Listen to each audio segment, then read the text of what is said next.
goes to the Gladiators. It's going to be the Dutch Lions taking the win here. Kim Gilly, one on the helmet, one at the line. Jens Van het Wout, Dutch Lions roar for goal. The Ice Maples standing tall in Montreal.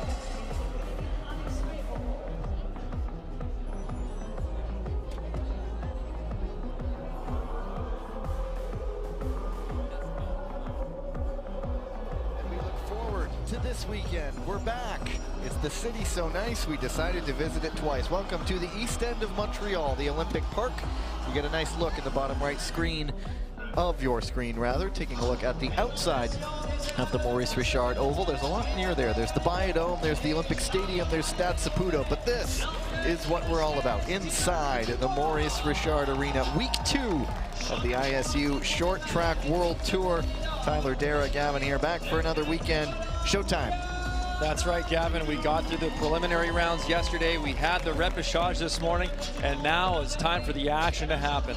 And now they're being shown on the screen. An introduction of the Canadian team members. It's actually been a pretty good turnout for such short notice for being back in Montreal. We are back here for another weekend. And after last weekend's intense, incredible action, how can we top last week? Well, I think after the great weekend here, specifically for Team Canada, William Danjanu winning 2 individual distances, I think we got some crowd coming back to see more. We'll get the program in just a little bit, but you'll see it go up on the screen. But I'll just run through what we have on day 1.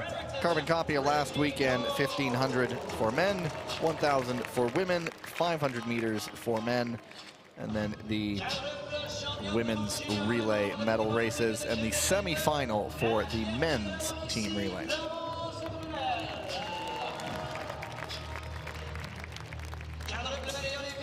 Just soaking in a bit of the atmosphere here. A nice look at that great new logo, the red, the black, and the white of the ISU Short Track World Tour last weekend here in Montreal. And then we'll reconvene in just under a month, actually. It's Beijing and then Seoul, and then over into the new year, the European leg of the journey, Tilburg in the Netherlands, and the Olympic test event to wrap off the inaugural ISU Short Track World Tour.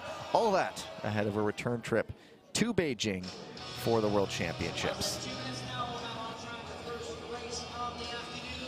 Getting set up, the lights, the show is over, the pre-show is over, the lights are coming back up, and now the main show is here.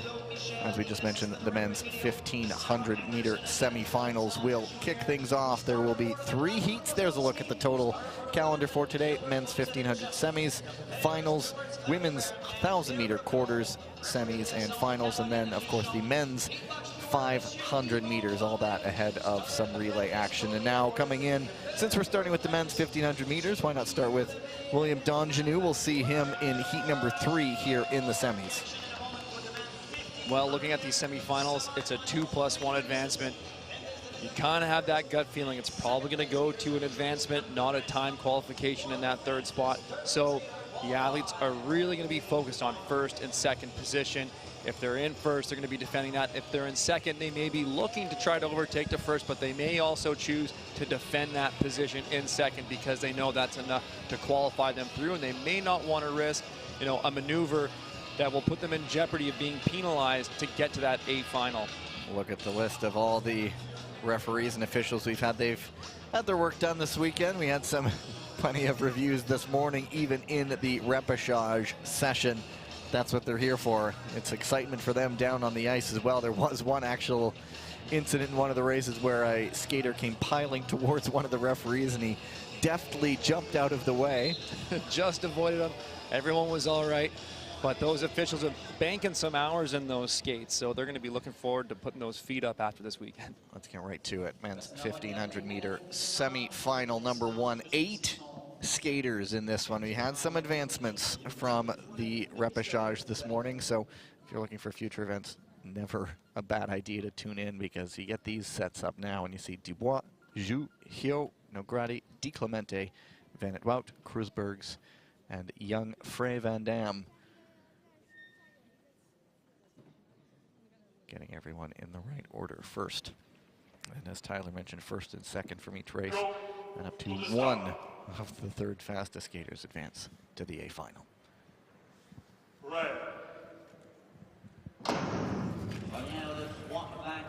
So a couple of USA Eagles, Andrew Hyo, Clayton DiClemente, Stephen Dubois, Jens Van 't Wout.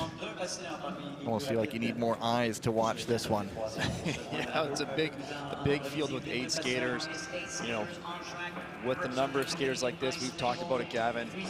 Got to make sure you don't get caught in the back before the pace really picks up. That usually starts to happen around 7 to go.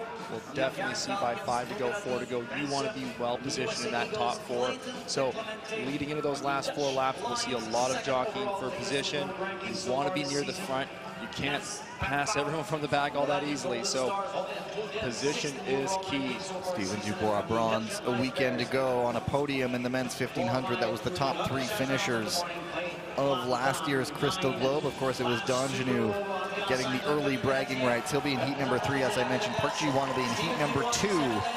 As the home crowd likes what they see with Dubois taking the front. Well, pay close attention to Jens Van 't Wout moving to the front right now. Well, maybe he's going to try to tuck him behind Steven. He won the 1,000-meter last weekend. He's in great form right now as we head into the last 7 laps. Robert Kruisberg's also on the 1,000-meter podium. Wico Dubois now, I'm not sure if there's a bump, but he fades to the back, and now a lot of work to do for him. It is DiClemente, who skated very well to get to this semifinal ahead of Hyo, his teammate, and these ascendant American Eagles men. Well, Dubois got caught up as the American Eagles were moving to the front. I didn't quite see what happened there, so maybe there'll be a review later, but there's no dots on the screen right now. Let's pay close attention to this race as we move to the last 3 laps. Kruisberg's working his way up the inside. Jens Van 't Wout looking to set up. Is he going to go wide? He might set up tight here. It's a wide, tight pass. Well done. Jens Van 't Wout in the lead. Clayton DiClemente behind him. Here comes Kruisberg's as well. Gained a measure of confidence last week after ending on the podium. 1 lap to go. Van 't Wout holding them off for now. Here comes Kruisberg's trying to get around. DiClemente trying to maintain his line. It's going to be Van 't Wout and Kruisberg's just ahead of Clayton DiClemente. Very tight finish. Kruisberg's, of course, silver medal in the 1,000-meter. He's in great shape right now, showing it there at the end of the race, able to drive by on the outside. And again, we'll get a review. There was a fantastic pass set up by Jens Van 't Wout there. Set it up perfectly on the outside shoulder, was able to hook it tight right after the apex and just cruise up the inside. So we'll look for another. Here's actually a quick look at Stephen Dubois just getting kind of caught up there.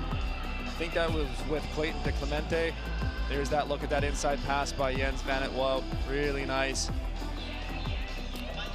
And so nothing was reviewed there on our first race of the afternoon here in Montreal, and it looks like Kruisberg's actually took the win there.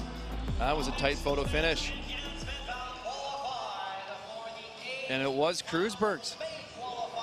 So all it took, I mean, last week we talked about him potentially getting a whole lot of confidence from that podium result, considering the previous season he was held off the podium. And, well, he's flying now, isn't he? He is flying. Yeah, he's got some confidence in him right now for sure. So 1 golden star is through. A Dutch Lion is through.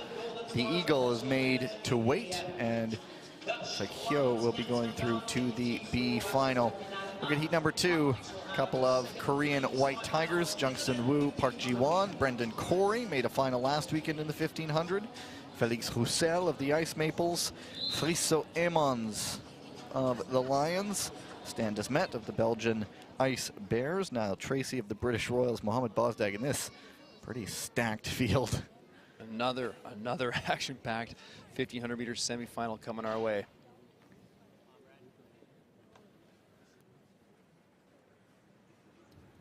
And another loaded start line with 8 skaters lining up everyone, trying to figure out their position.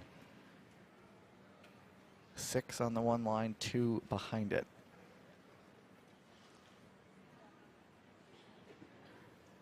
Not often you see 8. And we'll also get it in the next heat as well. Seems to have been some confusion amongst the athletes the past 2 starts on which lane they're supposed to be starting in.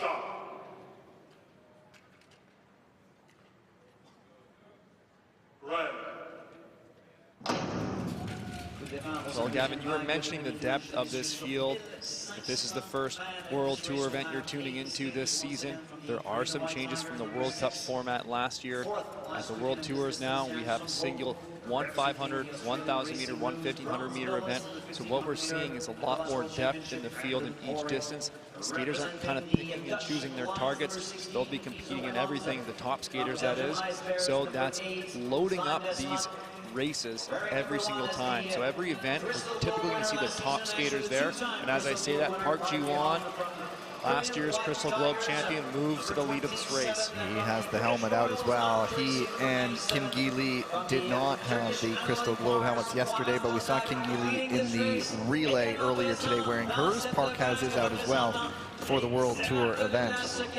Oh, 2 down. Seth Friese-Lehmann just making his way up the inside.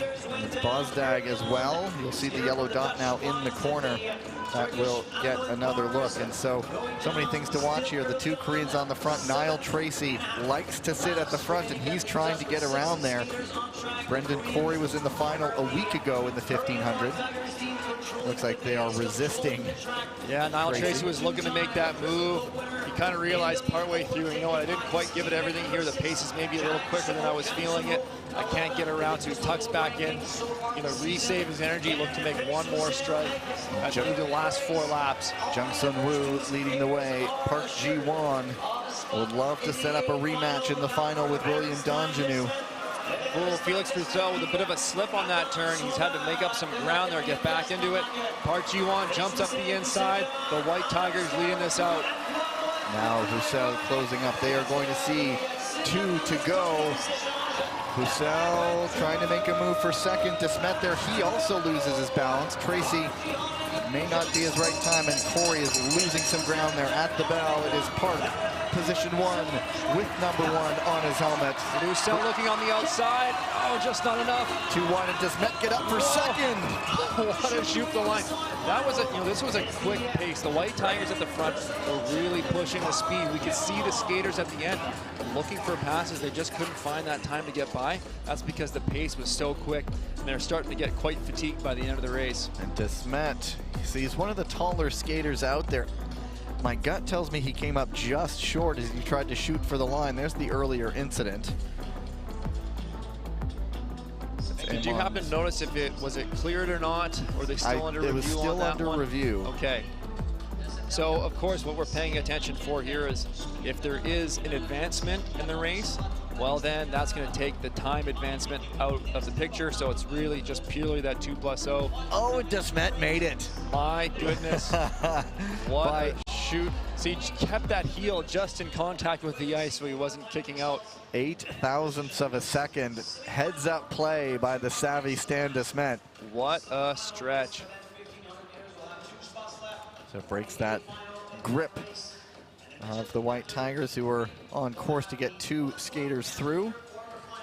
And I don't think they wouldn't factor in part of this decision. So we'll see if there is any discipline meted out. Just awaiting the official results to being posted.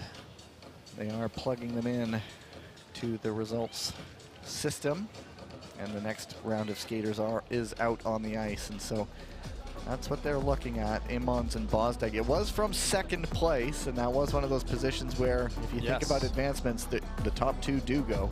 Yeah, if you're in a position to be advanced, they can do that. If you have suffered from a penalty or a bad pass from somebody on you, then you can be advanced through. So we'll pay close attention for that. And looks like we are about to throw it down to ice level for the ruling.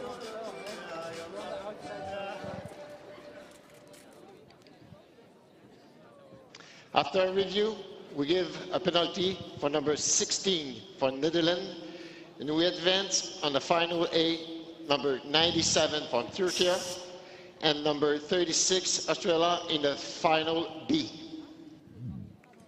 And so there you have it. Friso Emons penalized. Mohamed Bozdag advancing to the A final. So there you have it. And so that just takes out the third place option.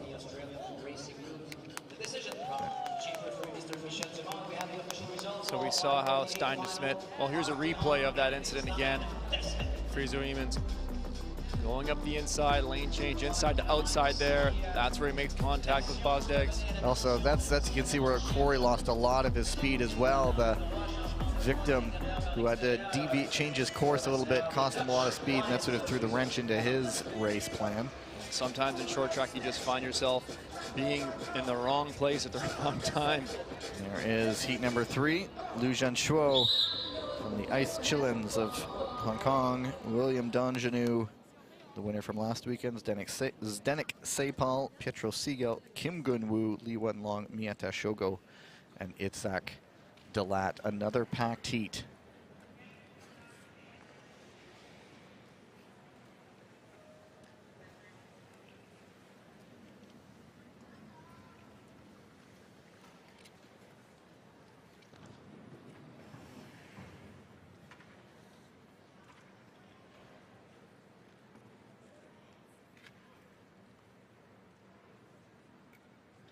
Go to the start.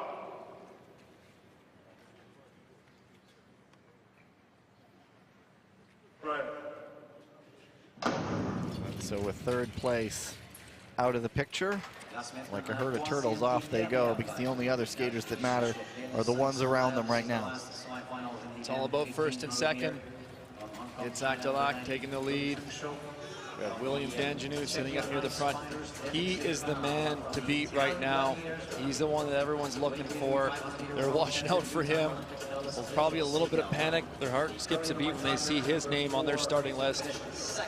As we've seen from him, once he decides to take control of a race and go to the front, it's a tall order to pass him anyway. I wouldn't say it's nigh on impossible, but it's very difficult. Incredibly difficult. William Donjanu is he's found the recipe right now. He has the speed.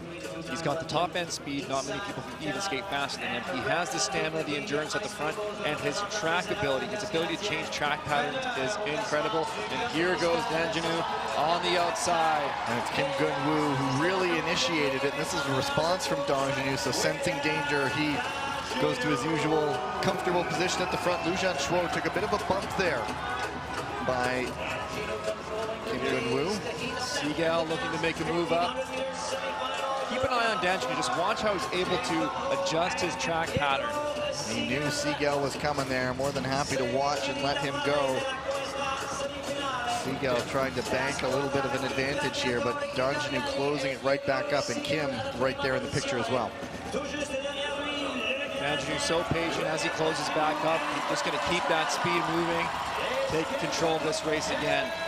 He knows he can outskate these guys. The joys of the home crowd. Every move he makes forward gets a big ovation from those here. Inside, 3 to go. Drop under 9-second laps now. These skaters are moving quickly. And it's Donjanu proving difficult as always to pass. Siegel trying to hang on. Kim Gun-woo, third place isn't good enough. He has to do something, trying to get up there. Miyata Shogo of the Ninjas also making the move, but it's Donjanu and Siegel 1 and 2.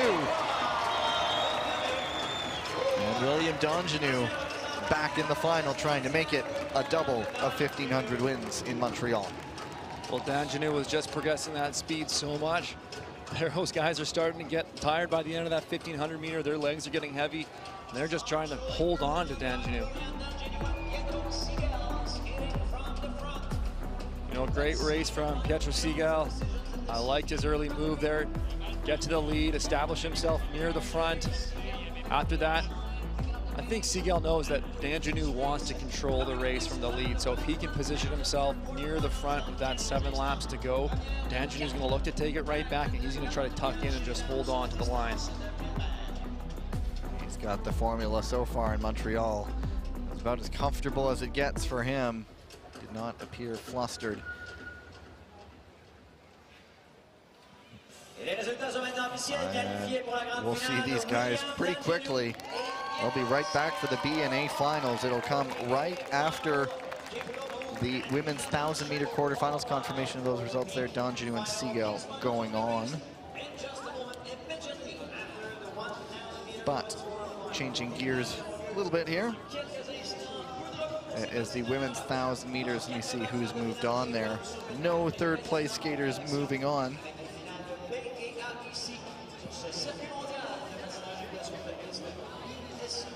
Now look at the B final as well. Of course, there is every point counts in the Crystal Globe standing, so a lot to skate for in those B finals. Now, women's 1,000 meters quarterfinals.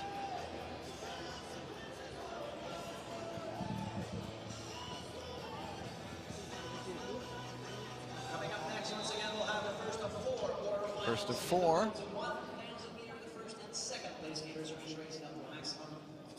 Top two, maximum of two, third place on the line here. Position 5, Kristen Santos Griswold, the Crystal Globe leader. To the start. Ready. Santos Griswold also celebrating her 30th birthday here. Florence Brunel taking the lead. And right behind her, if you've missed this weekend, we've been talking extensively about the woman in the Azzurri kit's return for the Gladiators. The one and only Ariana Fontana. Also here, Shim Suk-hee in third, and Olga Tikhanova of the Kazakh Nomads. Well, as we talked about, Gavin, it's just great to see Ariana Fontana back on the circuit, skating the World Tour, and its inaugural season. She's been testing out the clap skates a little bit, working around the oval, but returning to her roots here this weekend. Santos Griswold trying to make a move for third. Going the long way around. Brunel doing well to hold her line, but Fontana making the move for the lead. Well, Kristen's really been caught on the outside. Normally she makes these outside passes much quicker, but the pace is quite high, and she's struggling out there, so she wants to complete this pass, but Brunel jumps up the inside. That keeps Kristen Santos caught back in third. Ariana Fontana doing a fantastic job of holding herself near the front. Shim Suk-hee goes down with Kristen. It's Shim and Santos Griswold down. The door was open for Shim to take third, but she couldn't do it, and Brunel skating a very savvy race in front inside the final lap. It looks like it's going to be Brunel and Fontana 1 and 2. Of course, that is subject to that review in the bottom left of your screen, that little yellow dot. Well, So we shall see. Once it's just those two skaters together now, they can kind of take a breath. They don't have to overexert themselves, because 2+0, or 2 are safe for sure, and then up to a maximum of the 2 fastest thirds. So 1 and 2 are safe, so you calm down, don't take any risks. And it's looking like Shim is... We have the medical team coming out. We already saw... Here's another look at the replay. Shim Suk-hee coming up the inside. This is a little bit earlier. This Kristen Santos just getting caught. A little bit uncharacteristic of her to get caught on the outside like that for so long. She, you know, I do admire that she just kept going, kept attacking. But Fontana and Brunel were just exchanging the lead back and forth. There's a look at it. We missed kind of the end of the impact, but there's Shim Suk-hee going down on the inside. It's so tight together. You know, usually incidents happen because if you're that skater going in first, you're going to hit the mats, but the other skater behind you is just right tight, so that impact is transferring right through to you. So obviously hope that Shim Suk-hee is okay. I've not seen her getting up there. Fontana really hasn't set a foot wrong in her return this weekend. As we were talking about her a bit yesterday, she missed most of the old World Cup season last year. Returning, nice to see Shim is at least got control of her faculties. She's up on her knees. Hope she's okay to get up. But talking about Fontana, return just in time for the World Championships, and of course ends on the podium because Ariana Fontana knows her way to the finish line. Well, that right there was a real first test for Ariana. She got through the repechage, she got through the preliminary rounds, but this is the first test against some really big names. Just want to mention, great to see Shim Suk-hee up here, finishing this race off on her own feet here. She's gonna There's still a relay to come this afternoon, and I imagine she's going to want to be in the running for that. But that Korean side is pretty deep, and so if they do need to change things up, they have some options. But they're still reviewing that incident. Well, despite that still only being a quarterfinal, there was a lot of depth in that race. All those skaters, Brunel, Fontana, Santos Griswold, Shim Suk-hee, there's a lot of hardware between those 4 skaters. And it's very possible we do not see the Crystal Globe leader moving on in Santos Griswold, but we've talked about how the Lynx, and we'll bring it up again obviously, but they take their best results overall. So it's not like one weekend where you don't make a final or a semi-final is going to spell disaster for your Crystal Globe aspirations. Well, the officials are reviewing possible late inside pass of Shim Suk-hee on Kristen Santos there. Now, Kristen Santos was sitting in 3rd, which could be considered a possible, advancement position, being that it's top 2 plus 2 fastest thirds. And even if she was going to 3rd place, there is at no time, nothing given out. Nope. Olga Tikhonova has that 3rd fast place, because it's interesting if she would have finished 3rd by their judgment, then, well, then what time do you give? Yeah, but I think they're chalking that up to a racing incident because Kristen Santos was staying on the outside. They knew she was consistently trying to get that outside pass there, so Shim Suk-hee was just kind of taking the open door. Second heat, Korn Stoddart, the other USA Eagle. Lisa Eckstein, the German Wolves. Michelle Felsbohr of the Dutch Lions, and then there's Kim Geely there with the helmet, the Crystal Globe helmet, and Wang Ye of the Chinese Lungs. Go. Does this start? Ready. And we know Felsbohr loves her 500 meters, likes to jump to the front, but it's Stoddart, the one from Seattle, Washington, the Pacific Northwest, jumping to the front.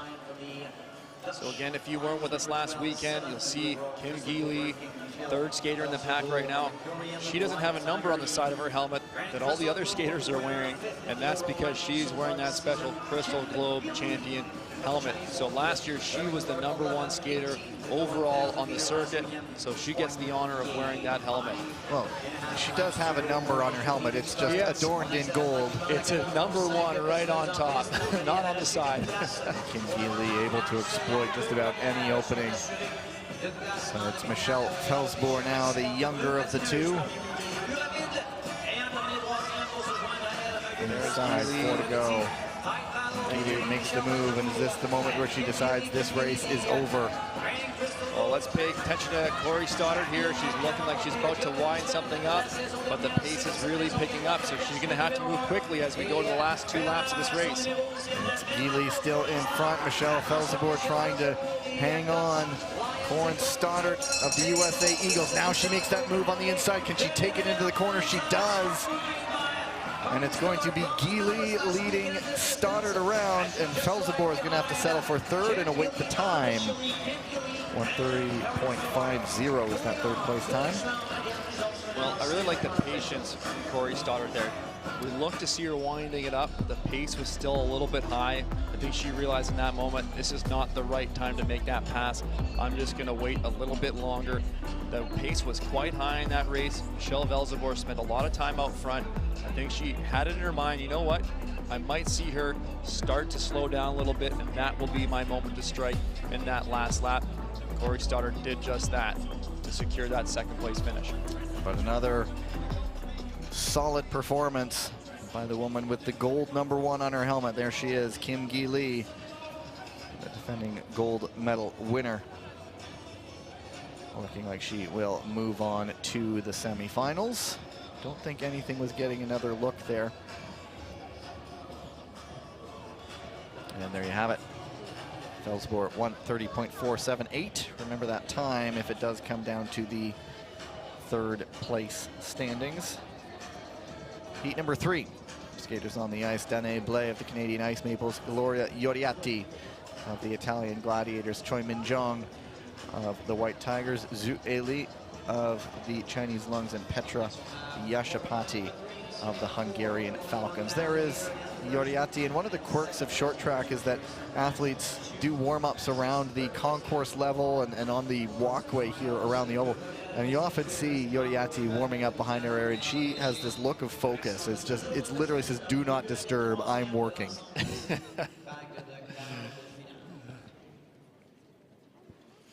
amount of focus on these skaters prepping for these races, because you have to be locked in such close quarters. Go to the start.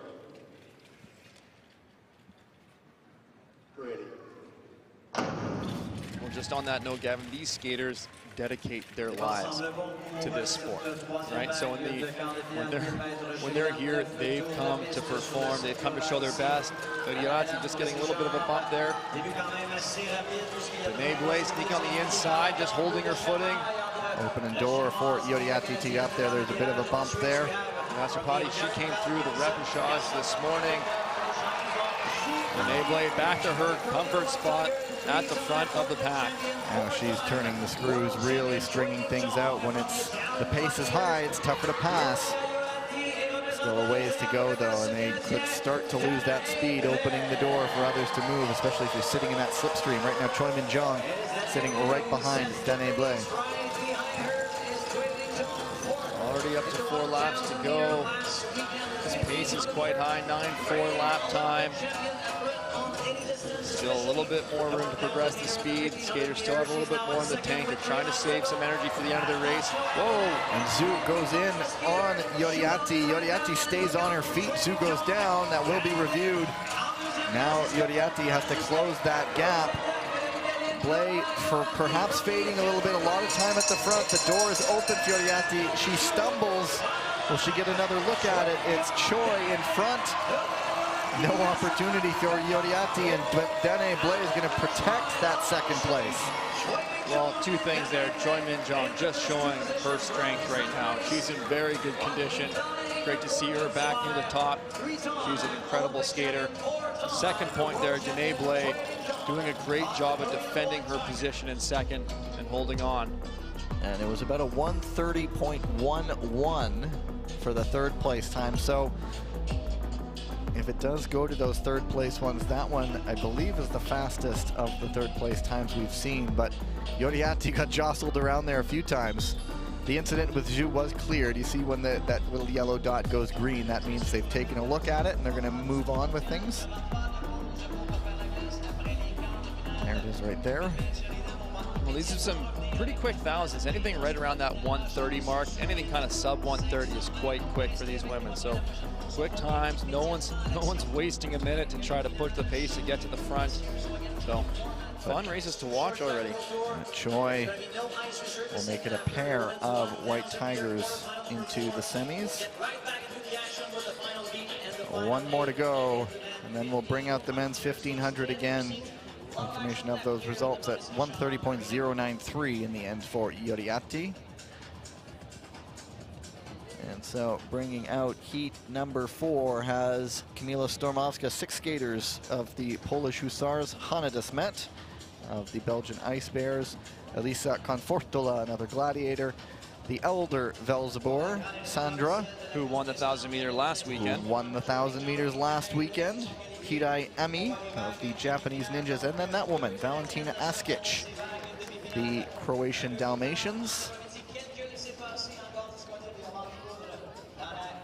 There is Confortola and de Smet, always one to watch as well. Always interesting to see what tactic she takes, because she seems to sometimes have no problem going to the front, but other times seems to revel in coming from behind. Yeah. Well, I think you're going to want to be near the front with this one.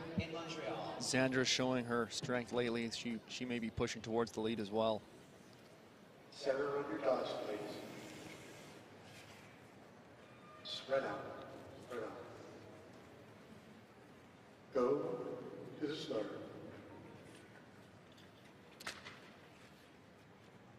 Ready. Telspor, as we always see, she likes to get to the front. It's Stormovska winning the dash into the corner, but Velzebor quickly jumping to the lead. Anna de Smet looking for that front position too. So these skaters keep driving for the front of the race. That's what keeps pushing the pace here. Now Conforto also looking to make her way to the front. Going around Desmet on the podium in the 500 last weekend. Trains here, very much familiar with this ice surface. A lot of the number of the Belgian skaters call this arena their home away from home. And it's Confortola leading things around, but so many different skaters to watch here all throughout the field. Askic has also shown an ability to shake things up a bit when she wants to, but right now Felsborg keeping that tempo high and not really allowing any moves. Well, you have to manage your energy expenditure here because 1,000, while it's a bit of a sprint, it's still a long ways to go. You can't start emptying the gas tank too quickly. You can't start pushing the pace beyond your comfort level, or else you can get into that lactic zone. You're not going to be able to move it. Oh, Hannah DeSmet on the inside of Stormovska there. And Stormovska going down at the bell, and Askic down on her own. That corner again, it's Felsborg and Confortola, and DeSmet is going to come around to cross the line third. We'll see the review of that collision with Stormovska. DeSmet is never afraid to make a move. It has cost her once or twice, like all skaters, though. Well, I think that was a well-skated race from Confortola. She put in a lot of work to get to that lead early. Sandra Velzebor taking that lead right back and then letting things unfold behind them, keeping those two skaters clear in the front. So often the desire is to get to that clear air and then tell all your other rivals, you can fight it out amongst yourselves. I'm not moving from the lead. And that's why that lead position is the place where a lot of skaters are looking to get to. However, it comes at a cost. You have to do more work around the front. You have to do more work to get to the front. You can't be lazy out front. So, whereas we may see some skaters choose the approach of saying, hey, I'm just going to be really patient, sit in the back, stay relaxed, and try to make a big move on the finish. But that can be risky.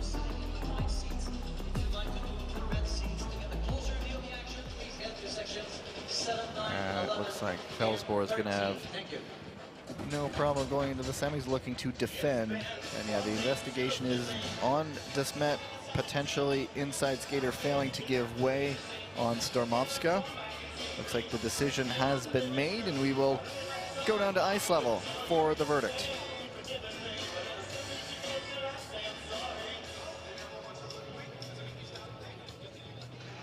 After a review, we gave a penalty to number 4 from Belguin. There you have it. It is DeSmet getting penalized. DeSmet had 2 medals last weekend. Not the start that she would be looking for today. She does have her 1500 where we know she excels.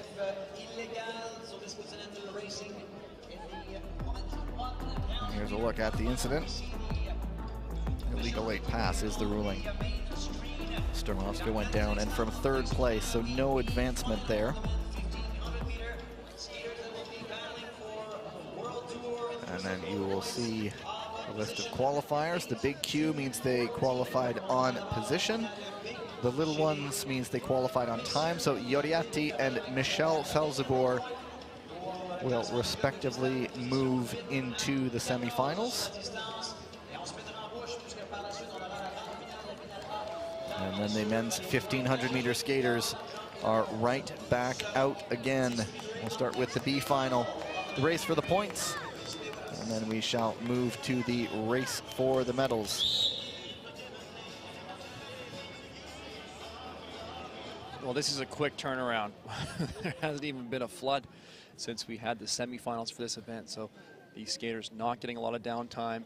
They got to be quick to check their blades, get their equipment set up, try to get some rest, get some refocus, get back on the ice. See. We'll throw it down the ice for the introductions.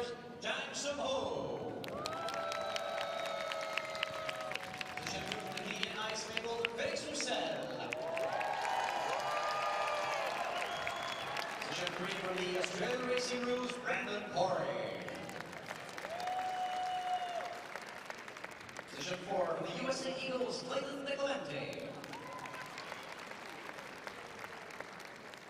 Position 5 from the USA Eagles, Andrew Yo.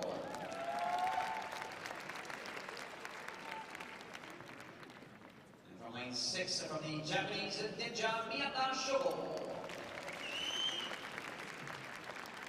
So there you go. The less formal introductions. You're going to see a bigger show for the A final, but I'll go right to the line and we'll get going for the 1500 meter men's B final. Go to the start.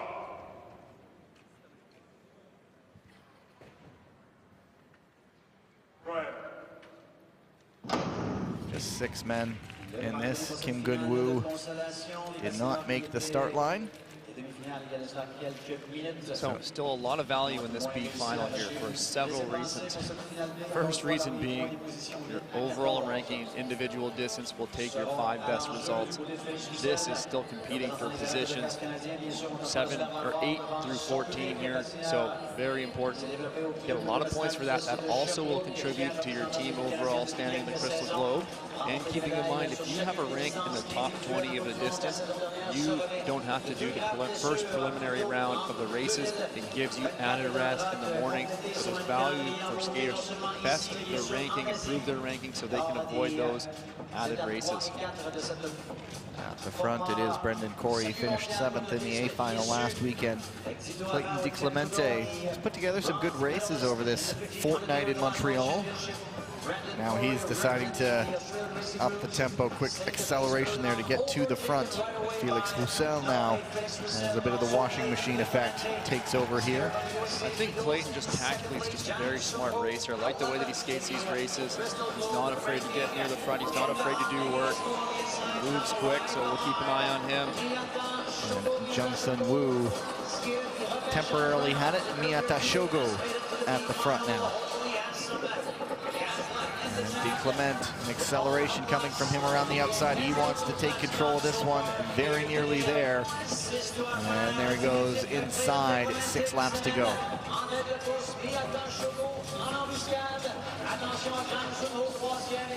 5 laps to go. Let's get ready to this pace. He's just going to explode soon. There's a bit more of a relaxed start. There's Brendan Corey trying to work his way through the field. Felix Roussel now finds himself all the way back in 6th position. See if he's going to try to wind something up with a big speed track. We see him getting wide outside mover. I think the pace is just picking up too much. It's getting too difficult out there. It's DiClemente who hit the accelerator and nobody's been able to catch him, but here comes Jungsun Woo trying to get around Miyata Shogo. And Shogo on the inside, DiClemente goes down. And it's Jungsun Woo on the front right now. Now Brendan Corey in second, inside a lap to go. It's going to be Jungsun Woo first over the line in the B final. Brendan Corey on pace, looking like another top 10 for him for the Racing Ruse. A solid result for Brendan Corey. You know, really unfortunate for Clayton DiClemente there. You know, what the tough part is, if you're in a semi-final and maybe you get taken out, you still get the advancement. Once you get to the final, you don't get advanced to the top of the podium. You're a race, you know, that's really frustrating. So we'll wait to see the official review on that. He'd really turned the screws and upped that pace so much that it was becoming difficult to pass, but then he was sort of getting flanked by a skater on the inside, skater on the outside, and came on the losing end of that one. It was Miyata on the inside. This is the incident.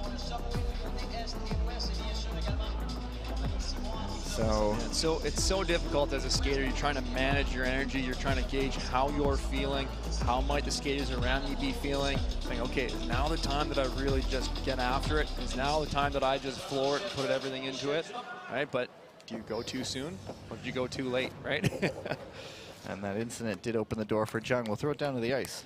After a review, we give a yellow card for behavior to number 46 from Japan. There you go. It's Miyata who got a yellow card, and for the layperson, feel free to explain what that is. It's different from a penalty again. Yeah, so you can get a yellow card for dangerous skating or dangerous racing, or if you have multiple infractions. I don't think Miyata had multiple infractions there. I think it's for a dangerous pass. So it's kind of a warning. If you rack up 2 of those in a weekend, then you get a red card. You're out of the competition for that weekend. There you go. Jungsun Woo winning it. Brendan Corey in second. Felix Roussel. And that is the B final. And so for the A final, new this year for the World Tour, they bring out the Crystal Globe for the A finals to get a reminder of what they're skating for. And they'll all be introduced with the trophy next to them. And if last week was any indication, watch how William Dongenew looks at that trophy. We know what his target is this season. Get your popcorn ready. This one's going to be interesting. It's part 2 of the battle between Park Ji-won and William Dongenew, and of course, other skaters not to be forgotten. And when the lights go down, we'll throw things down for the official on-ice introduction. Time now to introduce the skaters for the A final of the men 1500 meter.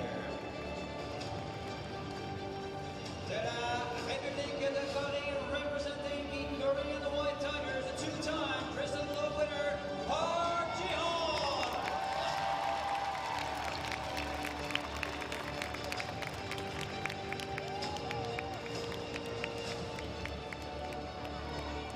De la Belgique, representing the Belgium Ice Bears, Stan de Smet.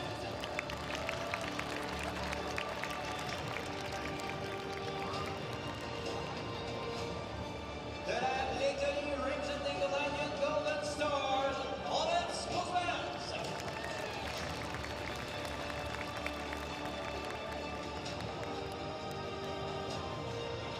De Viva, representing the Dutch Lions, second in the Crystal Globe ranking, Jans van Vout.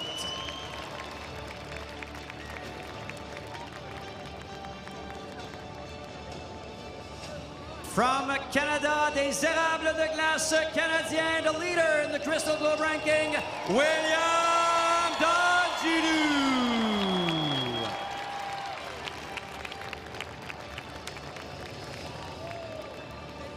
De l'Italie, from the Italian Gladiators, two-time Olympic medalist, Pietro Siegel.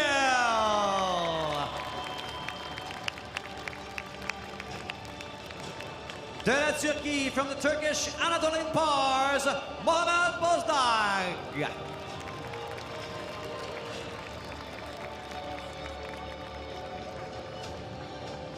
Big personalities, big moment, big final. I feel the pressure building. Lots to look for. Of course, there's the battle.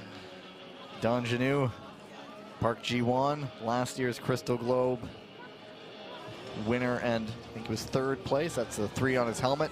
The current 2nd in the standings. Last week's 1,000-meter winner, Jens van het Wout.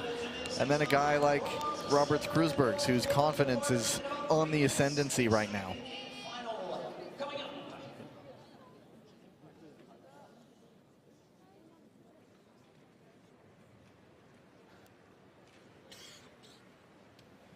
Go to the start. Red. And then there's a guy like Mohamed Bozdag, ranked in the triple digits in the 1500, out to prove that he belongs here as well. Just a great day for him already to get to this final. But really, the story, the showdown is coming down with William Dongenew, Park Ji-won. Park Ji-won, Crystal Globe champion, wanting to defend that title, but William Dongenew wants to show that this is his year to do it. He already is 2-time defending Canadian champions, and watch out, the Golden Star hits the front. And Robert Kruisbergs, he's shown he can keep the horde off him. Right now, early in this race, while the pace is still a little bit more relaxed, the skaters are trying to manage their energy. They're going to skate a little bit higher. They're trying to keep the legs fresh. Don't want to burn it out just yet, because this is going to be an intense finish. Dongenew going right back to the lead. Oh, man. Here comes de Smet now around the outside. Keeping an eye on Park, making a big move on the inside all the way to the lead. As de Smet was also going for the lead. Now de Smet gets it back. Lots of action here. Nobody wants to get caught back in this field. Dongenew into second, back and forth he goes with Park. Now Siegel, now van het Wout. Everybody eyeing the front. My goodness. Siegel, that was a great move. I like that he just waited a little bit longer, is being patient, gets to the front when it's time to pick up the pace, because there's 5 laps to go here. Meanwhile, it's Park, who has a long way to go as Dongenew hits the front. Did Park make his move too early? He's now having to go all the way around the field. Park shaping up a move on the inside. Inside, 3 to go. And Donjanu, Vanet Wout, Kreuzbergs, 1 through 3. And Donjanu's going to try to keep building the pace. He's going to try to bring it home here. Nice wide entry, 2 crossovers in. He's still building. He's still building the speed. He's going to come around to the belt. He has a bit of a gap. Jens Vanet Wout, he knows how to finish it well as well. Vanet Wout shaping up a move behind William Donjanu. Chance for Donjanu to go 2 for 2 at home, and he does. And he's flying. My goodness. Cleared for takeoff with his signature move. And William Donjanu makes it a double in the 1500. Incredible. You can see the fatigue now catching his breath, but I bet you it feels good right now.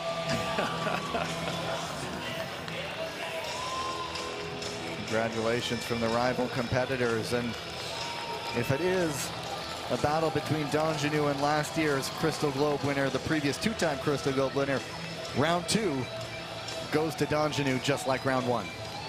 Well, you know what? That was a great race. So much action there unfolding. All the skaters battling for position, battling for the lead.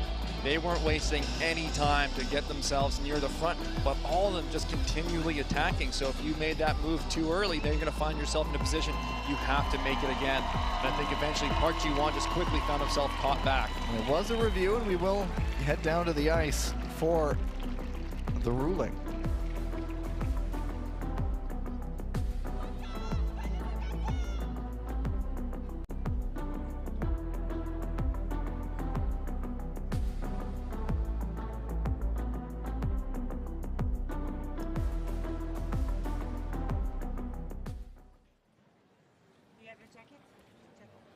After a review, we give a penalty to number 13 from Netherlands. There you go, Jens Vanet Wout. And so that means Robert Kreuzbergs on the podium for consecutive weekends for the Latvian Golden Stars, and Pietro Siegel up for a bronze medal for the Gladiators. Well, this has been a good stop in Montreal for Robert Kreuzbergs, bringing in another medal. A sign of his last international success. That came, now it's just under 2 years, or just over 2 years ago rather, picking up the podium last weekend in the 1,000 meters. Here's the incident that got a review. An illegal late pass for Vanet Wout. Just trying to squeak in the inside a little bit too late. Didn't quite have the advantage on Pietro Siegel, pushing Siegel back out into 4th, and that is the cause of the infraction. And so once again, for the second weekend in a row, it's the same man atop the podium in the men's 1500. We will go down for the victory ceremony.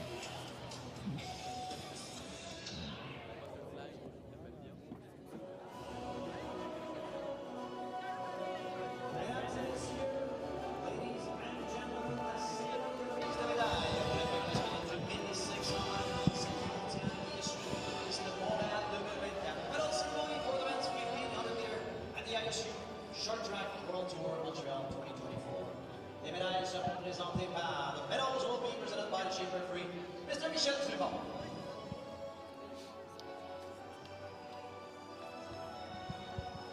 En troisième position, les gagnants de la médaille de bronze de l'Italie. In third place and winner of the bronze medal from Italy, representing the Italian Gladiators, Pietro Siegel.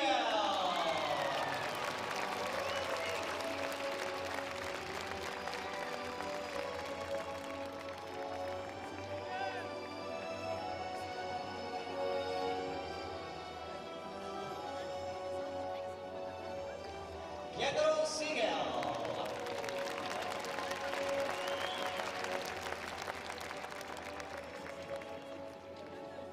En deuxième position, gagnant de la médaille d'argent de la Lettonie. In second place, and winner of the silver medal from Latvia, representing Latvian Golden Stars, Robert Kreuzbergs.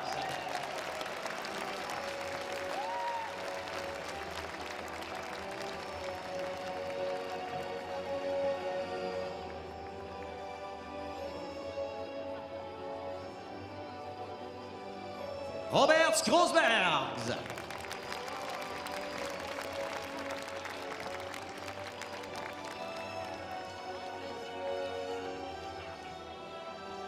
En première position et gagnant de la médaille d'or du Canada. In first place and winner of the gold medal from Canada, representing les érables de glace canadiens, le Canadien volant William Danjidou.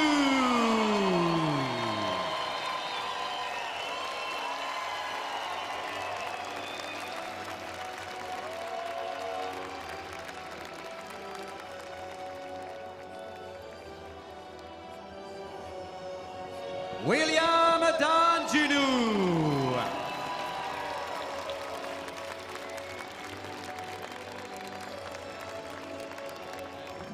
Mesdames et messieurs, les médaillés, ladies and gentlemen, the medalists.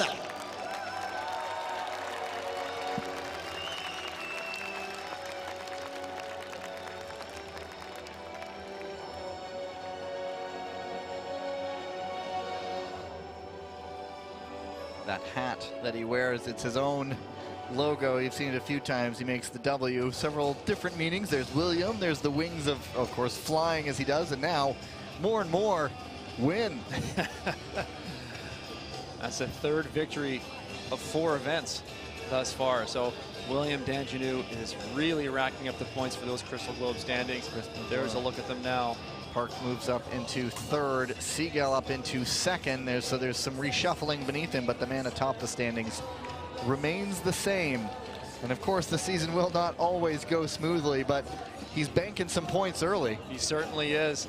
That's great for him. What a great start for this young man. Bringing the energy to the home crowd here. Definite personality. He's now skating around. Someone in the crowd is getting a free hat. Oh, and a great throw, too. He's got an arm. A podium-worn hat now. And they'll take everything we've seen off the ice, and we will head into the ice resurfacing break. Now, over the course of the break, you see competition resuming in just under 19 minutes. We've got a great start, but over the course of this break, we will also take a look back at last week's action. So as you're catching your own break at home, keep an eye out for that. Back with you in just a little bit with the women's 1,000 meters.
Montreal has hosted 5 World Championships more than any other cities in the world. We trained here like since I'm really young, so I felt when I was young, like to be part of the team and then to be here at Montreal was like kind of an catch. Speed, excitement, exhilaration, a whole lot of celebrations as well. Let's take a look back at last weekend's action. Welcome to the Short Track World Tour. The best skaters on the planet, battling for the Crystal Globe. It all begins here in Montreal. First final of the Short Track World Tour era. Skaters for the first time this season on the World Tour really testing against each other. looking to take the first gold of the World Tour. William Donahue stumbles, does he hang on? There it is, it's Donahue. And now he'll celebrate in front of the home fans.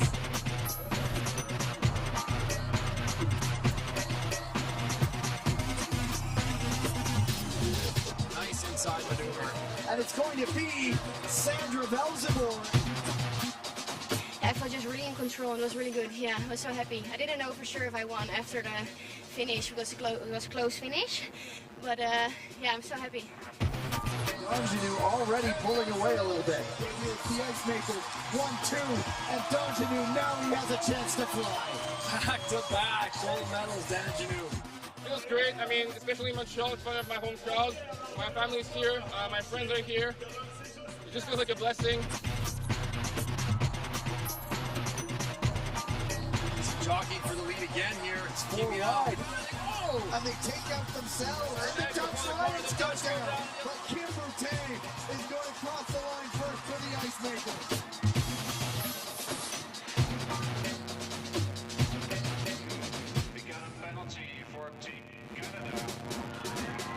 Women's relay gold goes to the Gladiators.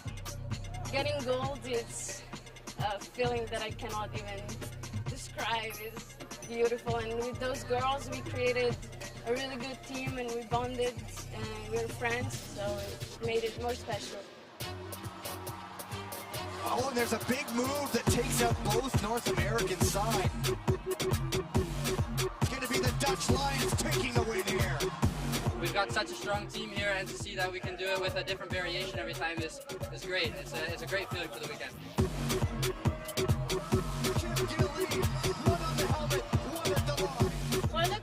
월드투어 첫 금메달이어서 너무 행복하고 좋습니다. Sandra Velzebor already with an early advantage.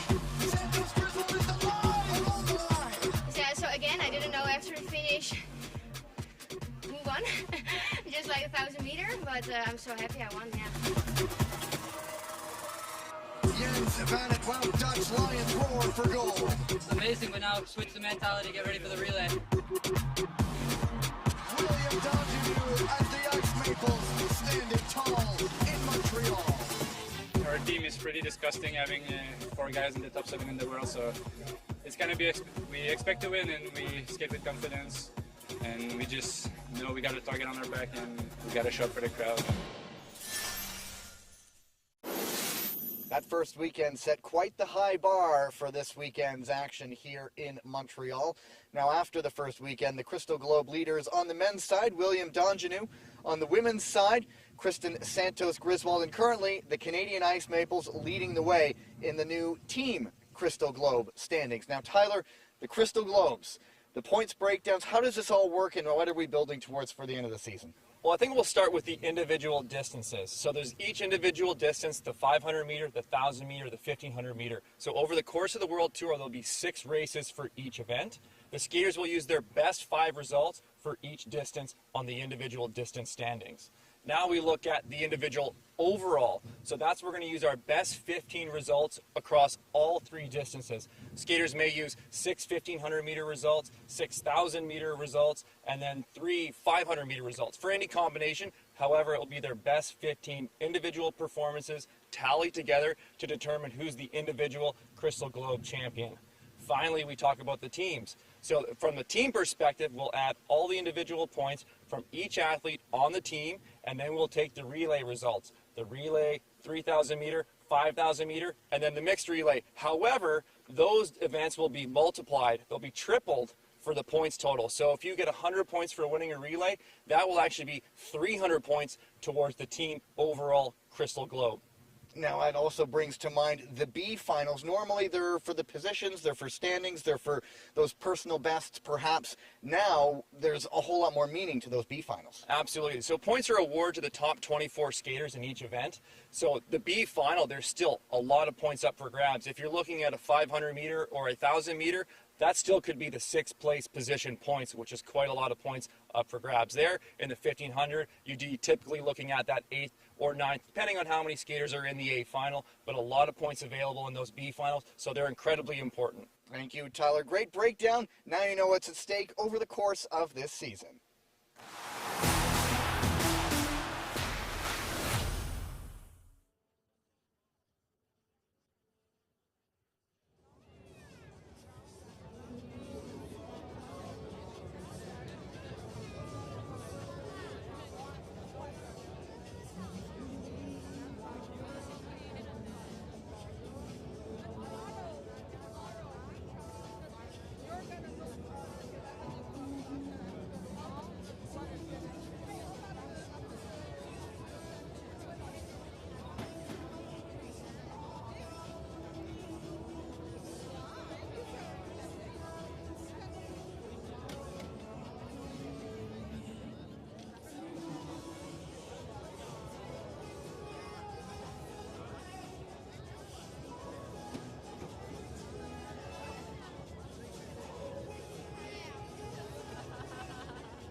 Et également Pascal Archambault, que je salue au passage. Donc Pascal Archambault, c'est l'acrobate, Jean-Louis Sarr et Gilles Tremblay, s'il vous plaît, récupérez votre prix de présence en tant que bénévole de la journée à la table de l'accueil des bénévoles. Félicitations, bien sûr, un grand merci à nos 200 bénévoles qui ont été avec nous tout au long du week-end dernier et en ont droit cette fin de semaine sans vous.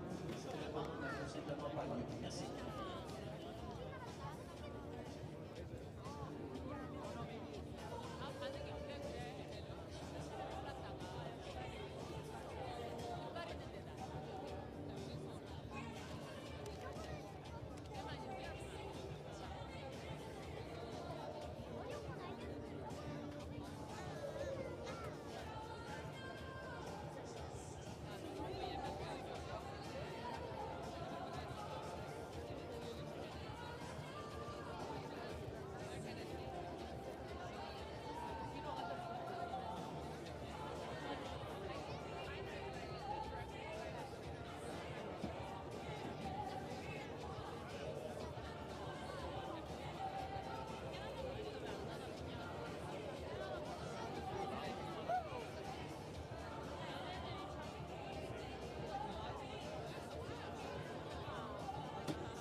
Back for semi-final action of the women's 1,000 meters. 2 heats. First and second place automatically go through, and then the maximum 1/3 fastest time. And so that one might always just be a throwaway one. So I think they're aiming top 2 here, Tyler. And what a field we have. Yeah, we're just absolutely spoiled for these 2 semifinals coming up. We have some huge names on the ice here. It's going to be a real battle. Let's take a look at who's here. You pointed out during the break that all 3 Italian gladiators are in the semis. 2 of them are here, including Arianna Fontana and Gloria Ioriatti, Florence Brunel and Danae Blais of the Ice Maples, and then the defending champion from last weekend, Sandra Velsboer. So anyone can really win this race on their day. And of course, the X factor of Fontana just coming right back into top action.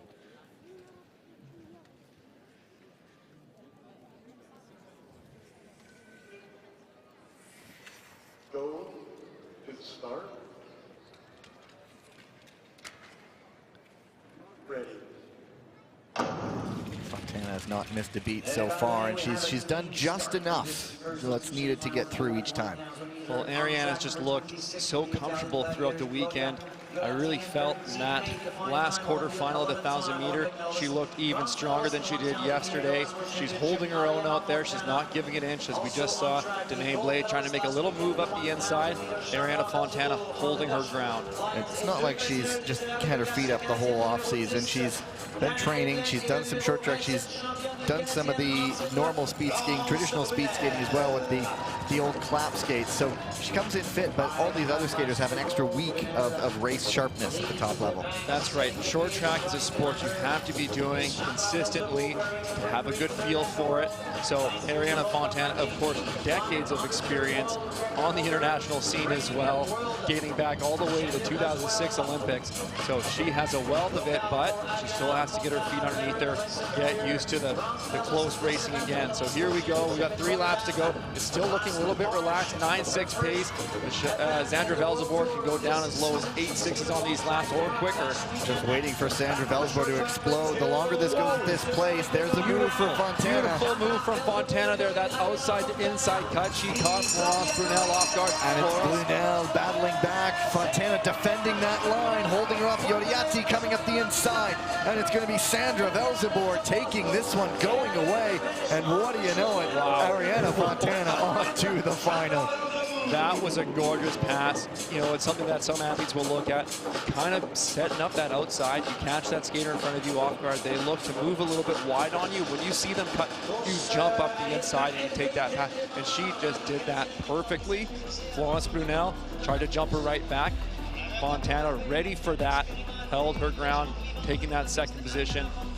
She knows how to get to the finish line. She does. That was a beautiful move. I can't wait to see the replay. So let's just sit here and watch the artwork of Fontana moving to that second position. There's the defense. Unfortunately, the pass happened just before that, so we didn't see it. And it opened the door there for Yoriati to come up and get the third time. 131.797. If this is a clean race, that will be one to watch as well. If you're on YouTube, just jump back a minute and take another look at that. I wish I could do it. We'll have to wait until later to review that one. There you have it. Sandra Velzebor looking to go back-to-back. Ariana Fontana looking for a nice welcome back. And Yoriati sitting and watching and waiting. And heat number 2 has the third gladiator, Lisa Confortola, looking to join them. Choi Min-jong and Kim Gi-lee of the White Tigers, Corin Stoddart of the USA Eagles, and the younger Velzebor, Michelle Velzebor, looking to join the final as well. Go to the start.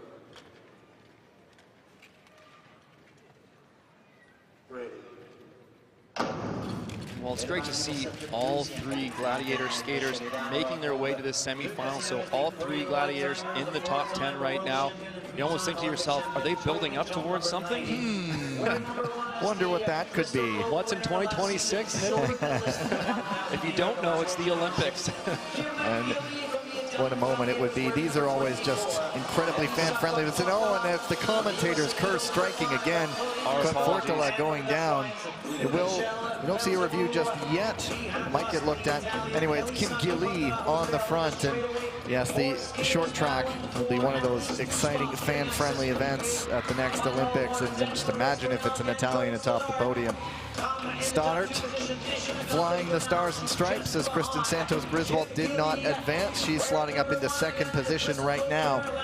But it's Kim Gi-lee on the front, and once she's there, she is tough to dislodge. Unless it's all part of the plan, but it looks like the plan is to stay on the front right now, inside 3 to go. Yeah, Kim Gi-lee is just looking to control this race. Cory Stoddart's protecting second right now. A little bit swing out wide, covering the outside. Here goes Choi Min-jong. She is a fantastic skater. She's looking effortless on the outside. Can she go all the way around over her team? Wow. Inside 1 to go. Wow. It's Choi going around. Stoddart slipping into third, and it's going to be Choi Min-jong taking it. Kim Gi-lee into second, and it looks like 130.04 is enough to get that third place time for Corin Stoddart.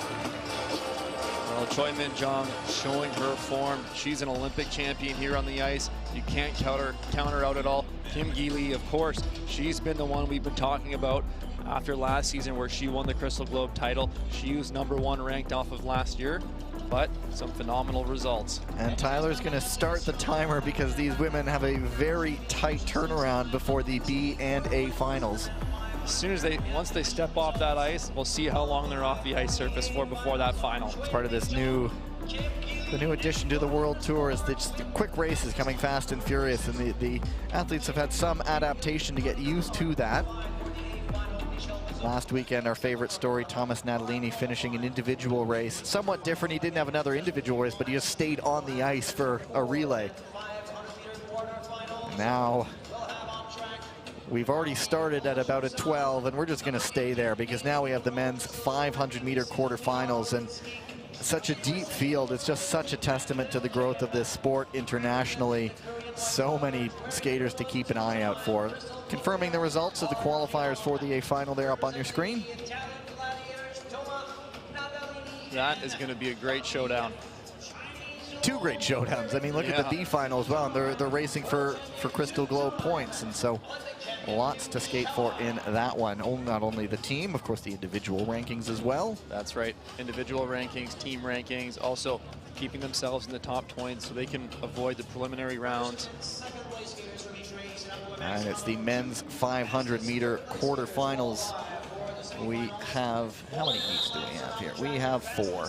And it's the first and second and a maximum of 2 fastest third-place skaters. But given the potential for drama in this one, it's a precarious fastest 2 third-place times.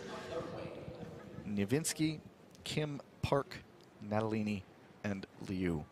Go to the start.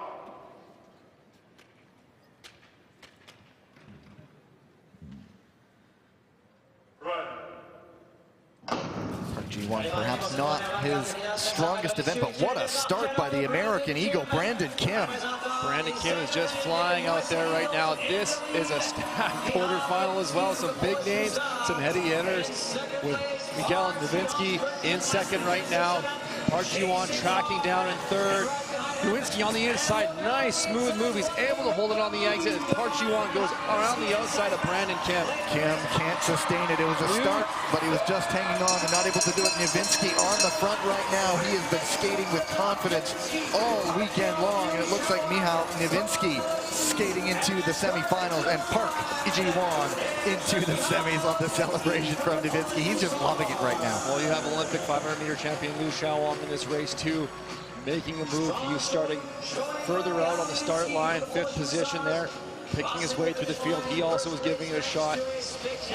Great race. Niewinski having some fun with the stewards there, and just we've been pointing out he had a good skate in the 1500. There was a penalty, but he skated well, and he's a real 500-meter specialist, and he looks so relaxed right now. Well, he's just been, I think you can see how relaxed he is and how confident he is in himself. With big smiles, so animated, even in some races that he wasn't too happy about. He's a character out there, absolutely. Firing the arrow into the semifinals. Michał Niewinski, fun to watch skater. I don't think anything got reviewed there. Liu Xiaowang in third, 40.607, so 1 clean race. And he now has that 3rd time to watch out for. And as always, some patchwork going on out there on the ice. Right around the start-finish line. 2nd heat coming up there. The results confirmed.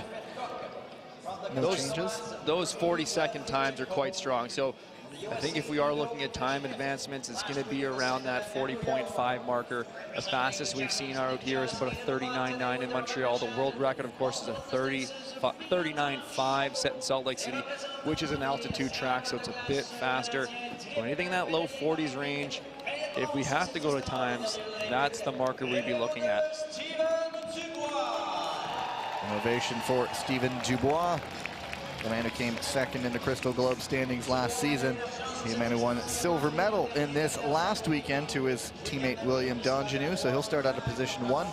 And then there will be Miyata Shogo of the Japanese Ninjas, Andrew Hyo of the USA Eagles, Gleb Ivchenko of the Kazakh Nomads, and Quentin Fercoq, the man flying the flag, the tricolore, for the French Roosters.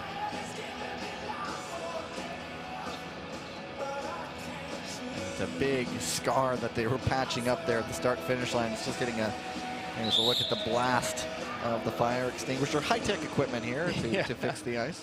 Well, they've been working that spot all weekend because that's where skaters are shooting out at the line, trying to get that stretch. Looks like repairs have been satisfactorily done. And we are ready to go. Go to the start.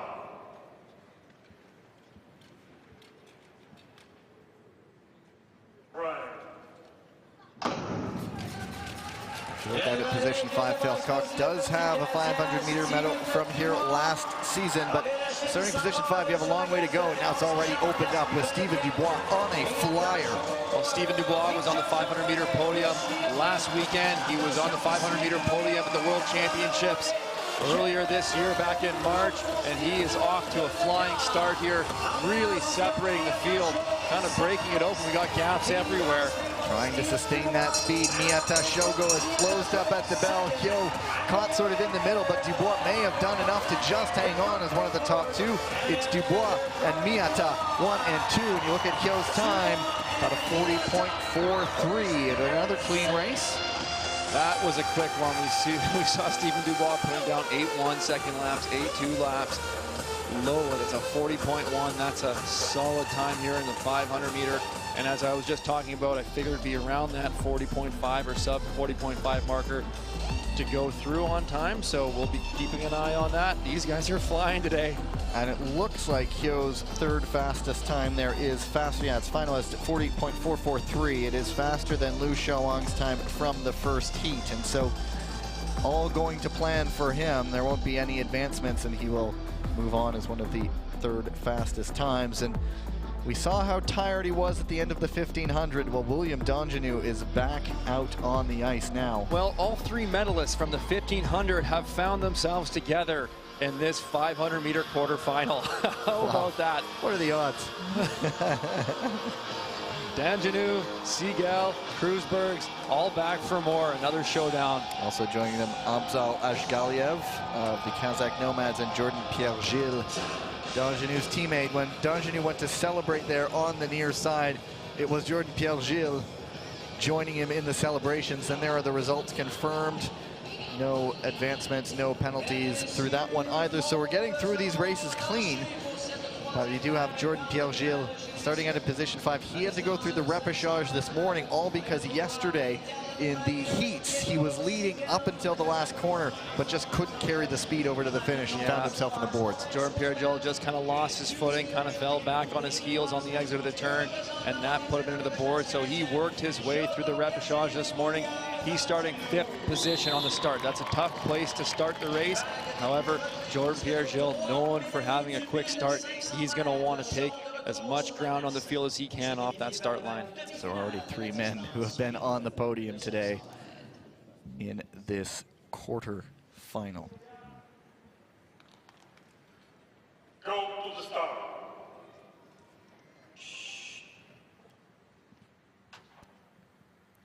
Right. Watch for Gilles out of position 5. He goes from 5th up to 3rd. Round the single corner, but on the front, wouldn't you know it, William Dongenew ahead of Pietro Segal. Jordan Pierre-Gilles now goes into 2nd, the Ice Maples 1-2. Great pass from Jordan Pierre-Gilles to tuck in behind Dongenew. He's in a good spot. I think he's going to want to let to defend from 2nd now, not make any risks on the pass, but he's got to keep in touch with William Dongenew as they move to 2 laps to go. They are flying. Watch Pietro Segal up the inside. Nice move from Segal. Can he keep it going? No, it opens the door for Pierre-Gilles. Way to go right back. He gets it right back into 2nd. The Ice Maples 1-2. Dongenew showing he is an all-rounder indeed. 1 and 2 for the Ice Maples. You know what? First off, Dongenew control all the way start to finish. Fantastic job. Jordan Pierre-Gilles, Pietro Segal putting on a show for us. It was about 40.01. Was it? My goodness. We'll see if the official gets him under that 40-second barrier. But the back and forth between Jordan Pierre-Gilles, first off, great start off from 5th position into 3rd. Makes a great early move here on Pietro Segal. So tough to do.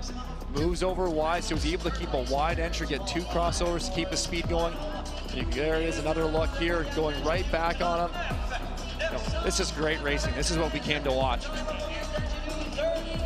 So 39.993, the official time. There you go. That was the marker. And that's about as quick as we're seeing here in Montreal. So Dongenew still in top form after that quick turnaround from the 1500. 1500 specialist? What 1500 specialist? He does it all. Seagal with a 40.219 in third. That is the new presumptive leader of third place time. So that bumped Liu Xiaoang out of the advancement positions. One more heat to go. There you have it. And the next heat has no shortage of talent here either. Jens van het Wout, also back from that 1500 meter final. Joins with Dennis Nikisha, World Championship medalist. Stan Desmet is here. Furkan Akar, part of that Nascent Turkish Anatolian Pars program. Furkan Akar, 9th at last year's World Championships, has shown flashes of what he's capable of as well. Now there's another scar on that start-finish line that's needing a look. Every single time they're reaching for that line.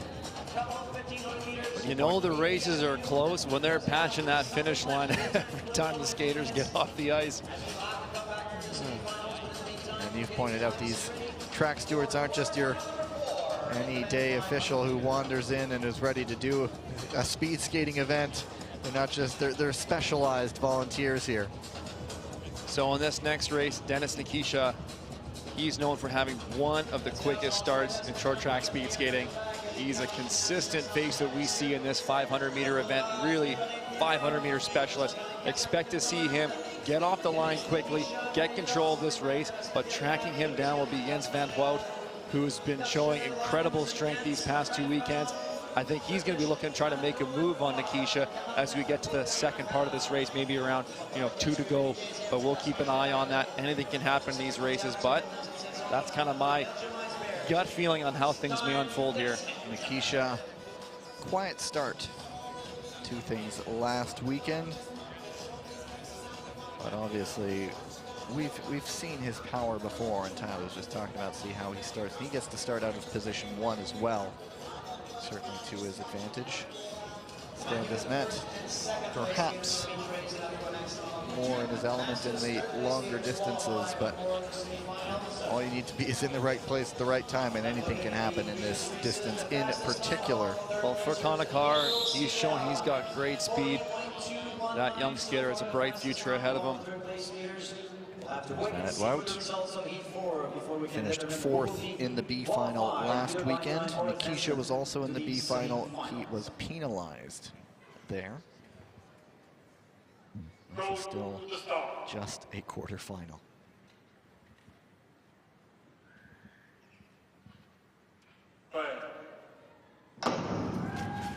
And there was some bumping there. It looked like everybody was getting through, but they're bringing that one back. 4 skaters left as we have one skater that withdrew from the competition. The starters see some bumping happening. They will call the start back. Right, looks like we might have had a blade clash between Furkan Akar and Stein Desmet. They're getting their blades worked on right now, making sure that the edge is clean. There's that little bit right there. Almost stepped on the other, and Akar immediately gestured that he wanted a look. Very short pit stop before we resume the racing with this quarterfinal race number 4 coming up next. We'll have 2 finals in the 1,000 meter. You may hear the in-house announcer behind us after this. Let's go right back to the 1,000-meter finals. Not too bad.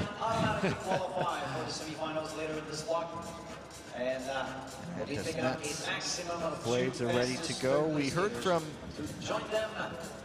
Ice Maple Courtney Sarro earlier today. She joined us up here for a little bit as she recovers from a concussion. Tyler asked her about those blades, and she says, you do think about it, but once it's a couple strides into the race, you kind of have to forget about it. And take 2. Go to the start.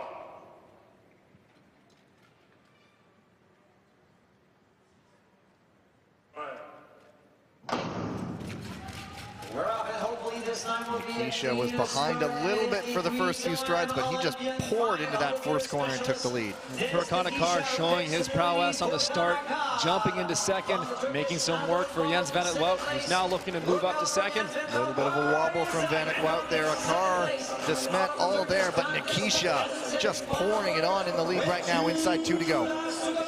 Well, let's see if Jens Van Aert wants to make a charge for the lead. The top two are safe, so he may not risk it, but we see him setting up wide on the outside. Position on the line does matter in the finals and the semifinals, so he's going for it. Van Aert will take this one into the semis. Nikisha hanging on for second, and DeSmet third, and a car in fourth. And yeah, I think Tyler was looking for a little attention because I think that's how he predicted things would go. Thank you, Gavin. Well, you made it obvious enough. Well, you're the only one who can see me right now, so. True. I guess that's my job. But yeah, fast start from Nikisha. Van Aert finding his footing into it. Perhaps more experienced in the 1,000 or 1,500 skating into this race. And then as Nikisha started to fade a little bit, that opened the door for Van Aert with that bit of endurance to come through. Yeah, what we see with some of the really pure 500-meter skaters, it's almost like the faster they start, the earlier they slow down is sometimes the rule. But those pure 500-meter skaters, typically in that last lap, they're just starting to build the lactic. They can't maintain that pace, and that's your opportunity to try to capitalize on it. But sometimes they're able to just get so much of a lead, you can't make up that ground in time. There you go. And it was 4 heats of clean racing, and so Van Aert and Nikisha moving through. Also joining them, Andrew Hyo and Pietro Siegel as the fastest third place times. So officially, we're looking at about 15 minutes, 58 seconds for some of these skaters from that semifinal to get on this B final. They're already out on the ice. You know, it's a quick turnaround, but it's great for the action. It's great for the excitement. All of these skaters are going through the same process here, so it's not a disadvantage for any of them. They're all dealing with the same situation, the same short turnaround time. I'm sure that excitement is an adrenaline still just coursing through them from that first race. You get off and you go, I want to go again. Just catching your breath. You know, I think the real challenge is making sure you have extra blades set up so that if you do have to, if you get a nick, you get a stripped edge, you may just actually have to switch to a new pair of blades, because in that 15 minutes, you don't have much time to go sharpen your skates. Send it down to the ice for the introductions for the B final.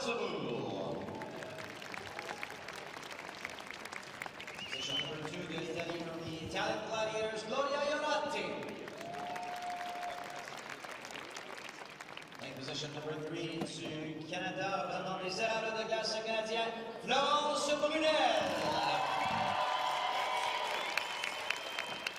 De la ligne 4, représentant les erreurs de glace canadien, Danae Blais. From lane 5 de l'Italie, representing the Italian Gladiators, Elisa Confortola. So it's a Felzebor, 2 Gladiators, 2 Ice Maples racing for the points here in the B final.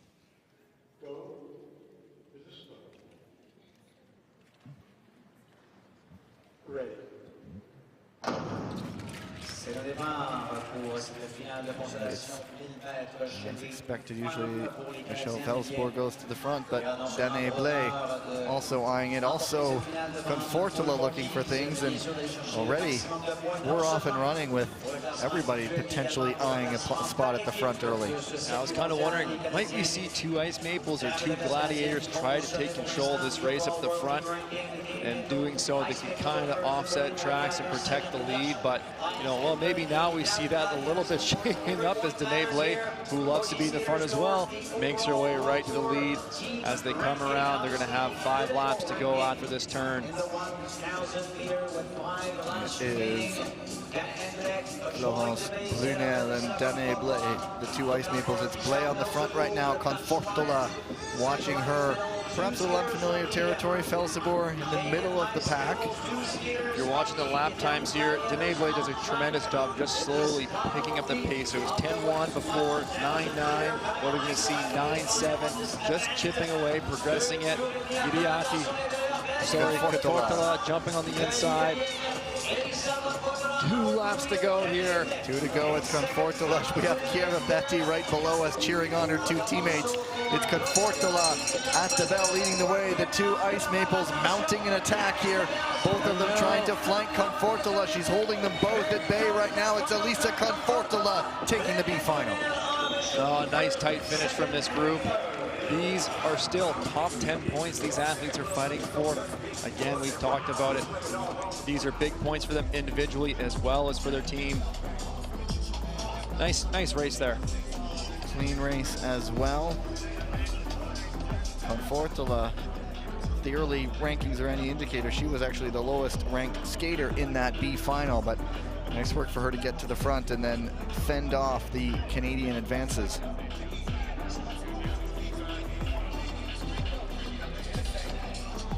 So of course, the B is but the amuse-bouche, if you will, for that A final. They've brought the, from what I'm told, quite heavy Crystal Globe trophy out there on the ice. It's on the podium, and there's the photo. Confortola looking back to see two Ice Maples scrapping for second and third. 14 thousandths of a second separating the two skaters in the Maple Leaf. And of course, we'll just read the final right now. Choi Min-jong, Kim Gi-lee, Corin Stoddard, Sandra Velsboer, and Ariana Fontana. Results confirmed.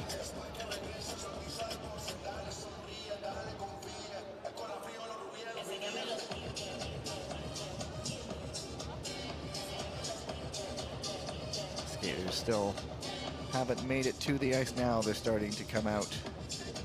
And once the skaters are out, and as I always say, the ice or the lights go down, and then we will throw it down for the official introduction.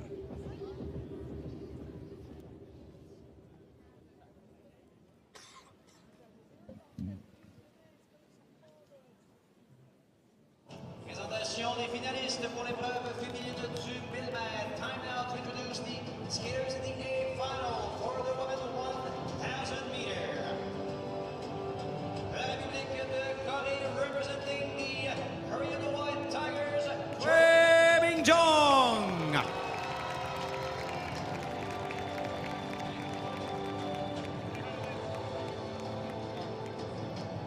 La République de Corée representing the Korean White Tigers, Crystal Globe winner last season, Kim Gi-lee.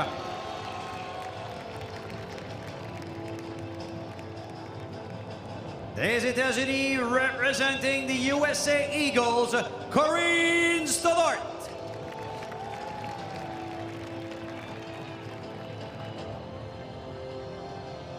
Des Pays-Bas representing the Dutch Lions, Sandra Velsboer.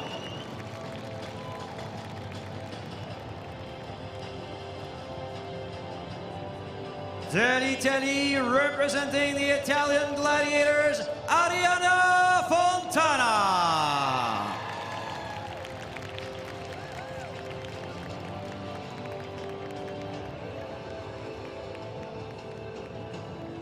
Alrighty. Pick a winner on this one. Yeah, so I many dare stories. you. So many stories we could go here. Can Sandra Velsboer defend for her 1,000-meter win from last weekend? Ariana Fontana on her debut. Can she hit that podium?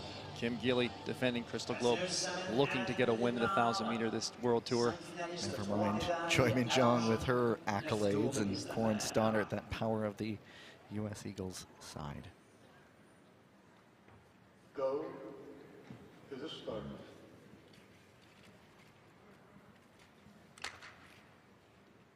Ready.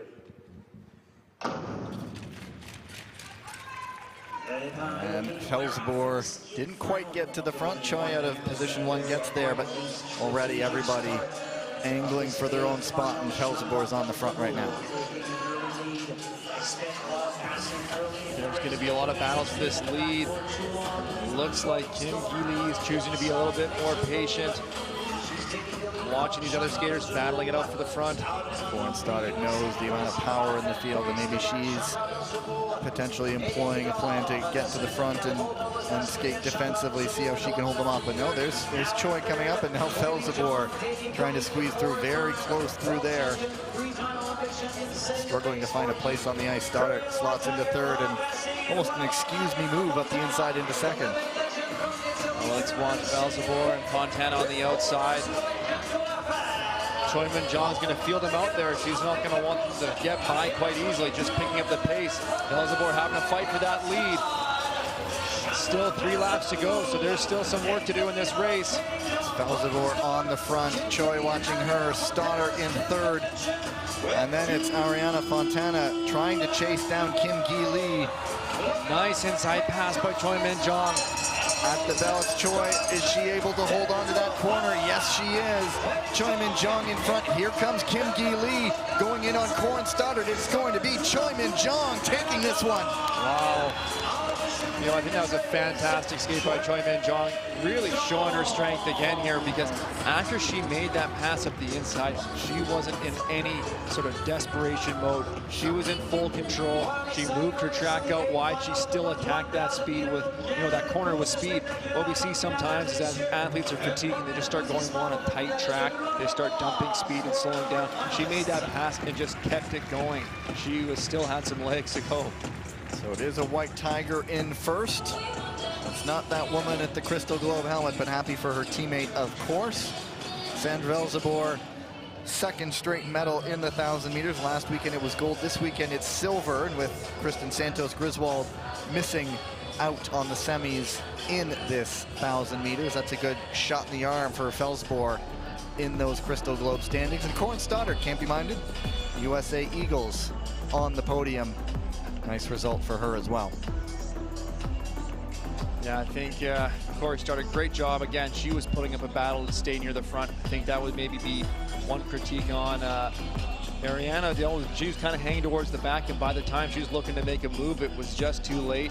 So, you know, fortune favors the bulls who get out early, and that's what we saw here today. Although not a bad return, all things told. Just coming right back in, making an A final.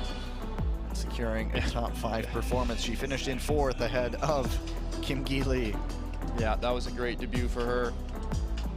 Of course, lots more to come. So many faces who can take a result on any given day. There you have it.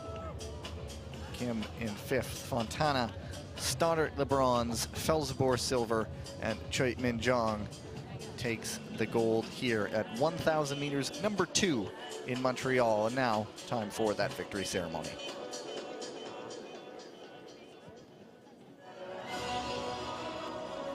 Mesdames et messieurs, ladies and gentlemen, la cérémonie de remise de médailles pour l'épreuve féminine du 1000 mètres du circuit mondial ISU courte piste Montréal 2024. The medal ceremony for the women's 1,000 meter, the ISU short track World Tour Montreal 2024. Les médailles seront présentées par, the medals will be presented by the living legend, assistant referee Mr. Al Grefsheim.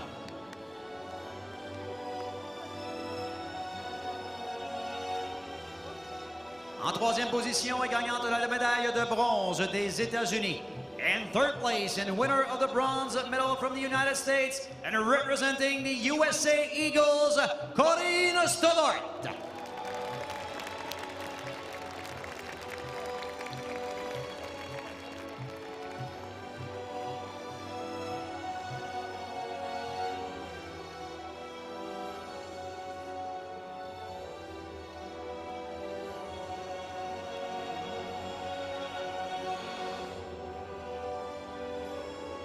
Corin Stoddard.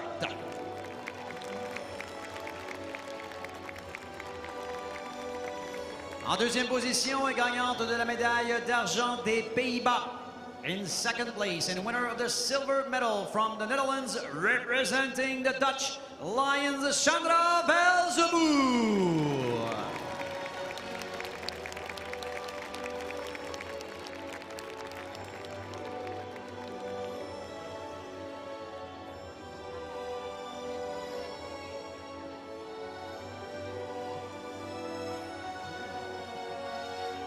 Sandra Velzeboer.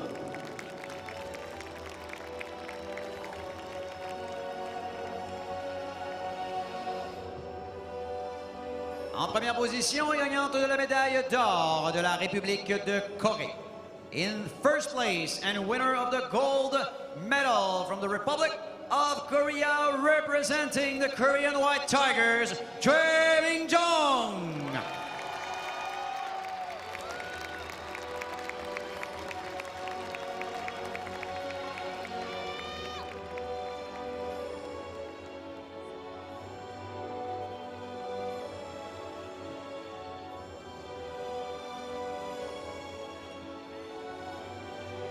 Shui Mingjong.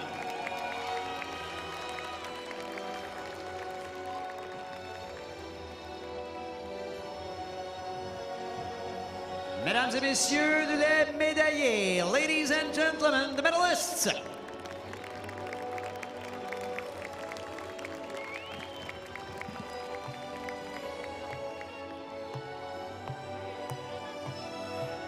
So that'll bring a shake up to those Crystal Globe standings. Certainly a few changes underway in the standings. Corey Stoddard, back-to-back bronze medals in the 1,000 meter the last 2 weekends. Great to see her, you know, a regular face on the podium. She got there a few times last year. Now she's really establishing herself as a serious contender on that podium every time she's on the ice. Of course, Felsivor as well, back-to-back. We see the standings there. That's in the overall. Choi Min-jong up to 274, right in the mix. 6 points difference between Xander Velzebor and Choi Min-jong. That is a tight race right now. Still a few more distances to come this weekend. You can look at all the way down. 280 is the leader right now. Through 6th, they have 204, and all it takes is a 100-point race, and you're shaking things up in a big way. All the way down to the top 20. And Ariana Fontana already up into 14th with a good 60 points in her first final here this weekend.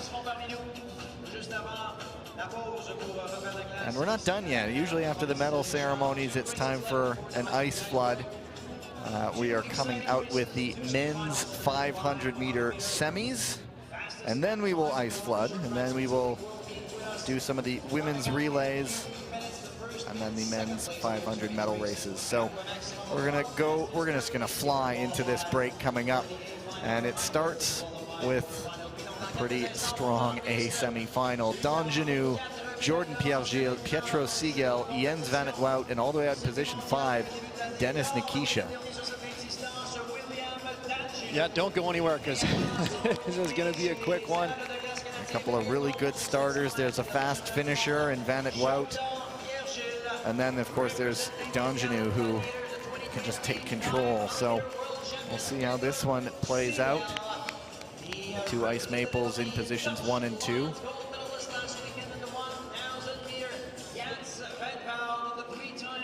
This is going to be an incredible semifinal here. As you mentioned, Gavin, Donjanu in top form right now, looking to reclaim another gold in this 500-meter event. He's got his teammate Jordan Pierre-Gilles, second position on the start line. Incredible start. He's going to want to try to get ahead of Donjanu or tuck in, but you got Dennis Nikisha on the outside. You got to pay attention for him off the start line. Donjanu matched last season's gold medal total with his 3rd of the season earlier today. Now looking to go one step closer to already jumping ahead of it. Go to the start.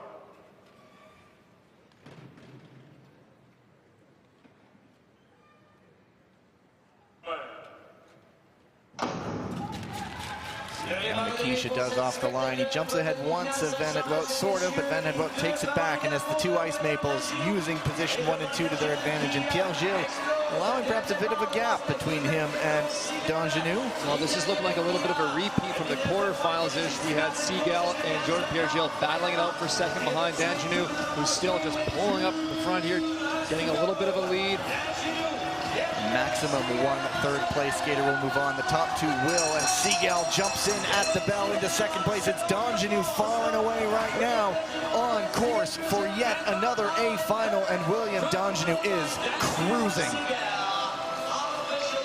A little bit of frustration from Jordan Pierre-Gilles. He was in good position, and I think he was trying to push Siegel tight on that entry so he could try to sweep him back, but he just couldn't maintain control on that exit. It was a tight entry. I think that might be why he's shaking his head a little bit, but we'll see if there's any reviews unfolding, but I didn't see any yellow markers on the screen. And neither. That's generally an indication that it's seen as a clean race, but that's nothing official. Things that it was all but over, really. Once Pierre-Gilles allowed them to bottle up a bit behind him, there was that gap that opened up, and as we know, catching Donjanu is one Herculean feat. Passing him is something completely else. Yeah. When you're getting past there, Jordan Pierre-Gilles getting passed by Pietro Siegel, he's got to try to push him in, so Siegel's going to leave wide on the exit, but he's also got to create space for him to hook back in. He was just kind of caught on the outside of that entire corner. And I say that like it's an easy thing to do. I thought it was. Yeah, no. Don't let me fool you. That is incredibly difficult. You're trying to do it in the heat of the moment while traveling over 45 kilometers an hour. Van het Wout, 40.554. So he will watch and see what happens in the other heat. Of course, with one spot in 2 heats, if there's an advancement of any sort in this one, that third place time goes out. There's the start list: Dubois, Miata, Niewinski, Hyo, and Park Ji-won. Again, so much brunt force power in this race. Well, I think Stephen Dubois is the one to watch on the first lane here. He's got a quick start and incredible top speed. He can really match the speed of Danjanu, so I expect him to kind of do what he did in the quarterfinals, lead from the beginning. Go to the start.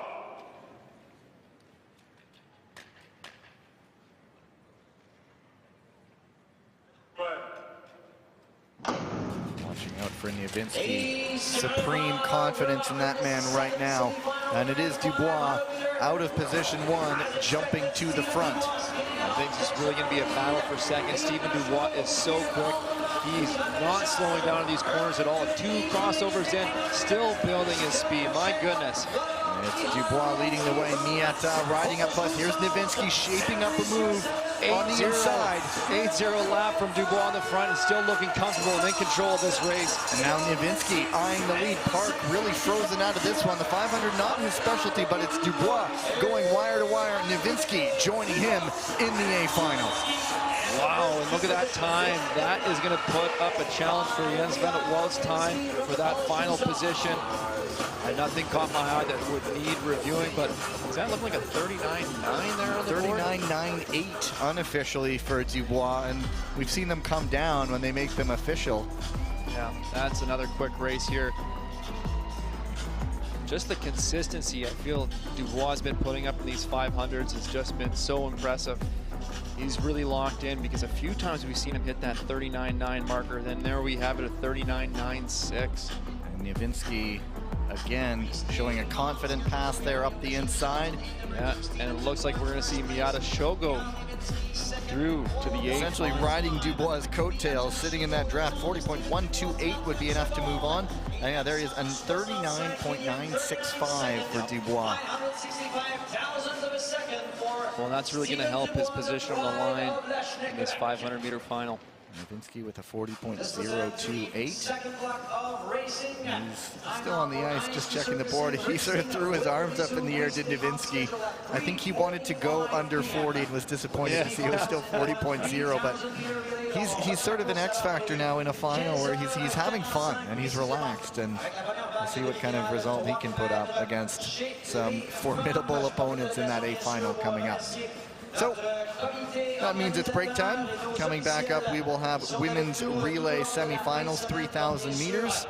And then we will have the B and A finals for the 500 meters. All that is in our next segment. Over the course of our next ice breaks, pay attention. We'll have a sit down with Kristen Santos Griswold, celebrating her birthday today, turning 30 years old. But that will be part of this latest break. We'll be back with you shortly after all that.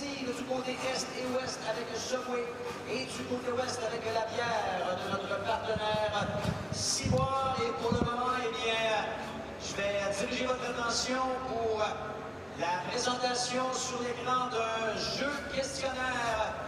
Et je vous laisse au soin de ce jeu pour la pause. Et on revient à compter de 15h45. Racing will resume at 3:45 p.m.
after week one. Kristen Santos-Griswold of the USA Eagles is the current leader in the Crystal Globe standings, picking up where she left off, finishing second in those standings last season and winning the World Championships in the 1,000 meters. During the week, we had a chance to sit down with Santos-Griswold. Let's take a look. Work hard, win some medals, and just enjoy the ride.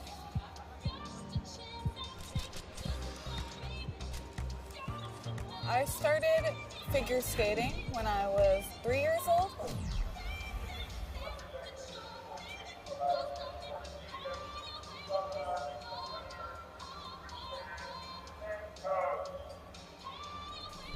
And then when I was about like 8 or 9, I saw a Disney Channel commercial.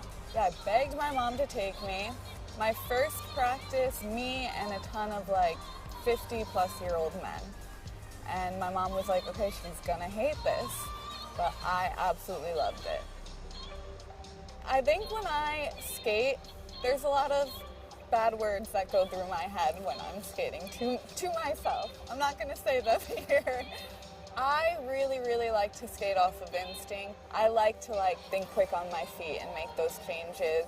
I think just knowing that you have to constantly change your plan and be adaptable has helped me a lot, and understanding that I can be adaptable. It's not the fastest person that's always going to win. It could be the smartest, it could be the safest, it could be anything. Because this sport is so unpredictable, it definitely makes the victories that much more sweet. Going into the 2022 Olympics, I was pretty certain I was going to be done after that Olympics. I trained as hard as I can. I was like one final stretch, one final push, and then I had the best season of my career. I felt like I was making a lot of big improvements. Went to the Olympics, was a medal contender, and obviously did not have the results that I had hoped for. That 4 years leading up to it, it was everything I did. It was, how is this going to affect my training, my outcome, my race? I thought about the Olympics every minute of every day. I struggled a lot with where I stood with this sport. I think because I went through that mindset of I did everything right. I trained hard, I did it all. I did everything right and it still didn't happen. I could go another 4 years, I could do everything right, and the same thing could happen. Something out of my control could happen. And I had to determine if I was ready to handle that, if that would be worth it to me, if it was solely about the medal at the end of the day. And I decided that it wasn't.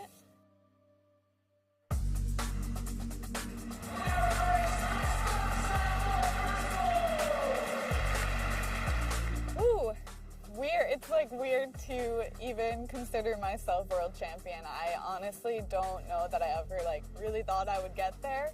The year before, I had medaled at every World Cup. I still had a good season the year before that and went to World Champs and did not do that great at World Champs. And I was like, oh man, I'm a choker. I don't know how to do well when it counts. The first race came. I was in front with a lap to go, got pushed out. Stayed on my feet this time though, so I still crossed in second. After that 15 was probably the craziest 500 I've ever been in my life. And then yeah, the 1,000 was not the most conventional win. Restart with a lap to go and 3 of us going down. But yeah, it was really special. And then be up on the podium in every distance, including relays with my teammates, was really special. Besides training in school, I'm pretty busy, but I'm just trying to have fun. Obviously, I live with my dogs and my husband. I wouldn't have been able to make it this far in the sport without him and his support. My Huskies are Bear and Coda. Bear is my sweet angel baby, the kindest little sweetheart ever. Coda is our disaster dog. He'll chew things up, loves to grab a loaf of bread off the kitchen counter, take it outside. He'll take weird things through the dog door, actually, box of something that was like this, a candle. So whenever I travel, I bring Teddy with me. People make fun of me for him, but I feel like it's a good luck charm / superstition. Whenever I travel, he's got to come. I think whenever I compete or race, it's not just me that's up there, it's everyone who's been along the journey with me, my family, my friends, my coaches, my teammates. Representing USA is representing all of that. It's not, like I'm not just there for myself. Nice to get to know the current leader in the Crystal Globe standings. Now, Tyler, last season really came together for her. What clicked? What worked? Well, Kristen has proven herself to be an incredibly versatile skater. She can pretty well do anything out there, from the 500 meter to the 1500 meter. There's not a distance that she's going to be performing weak in, so her strength is just phenomenal. She has incredible top speed. She can pull from the front. She can make passes easily on the outside. So every competitor has to be paying attention for where she is. We expect to see much more of her this weekend. Let's get back to it. A little bit more to come.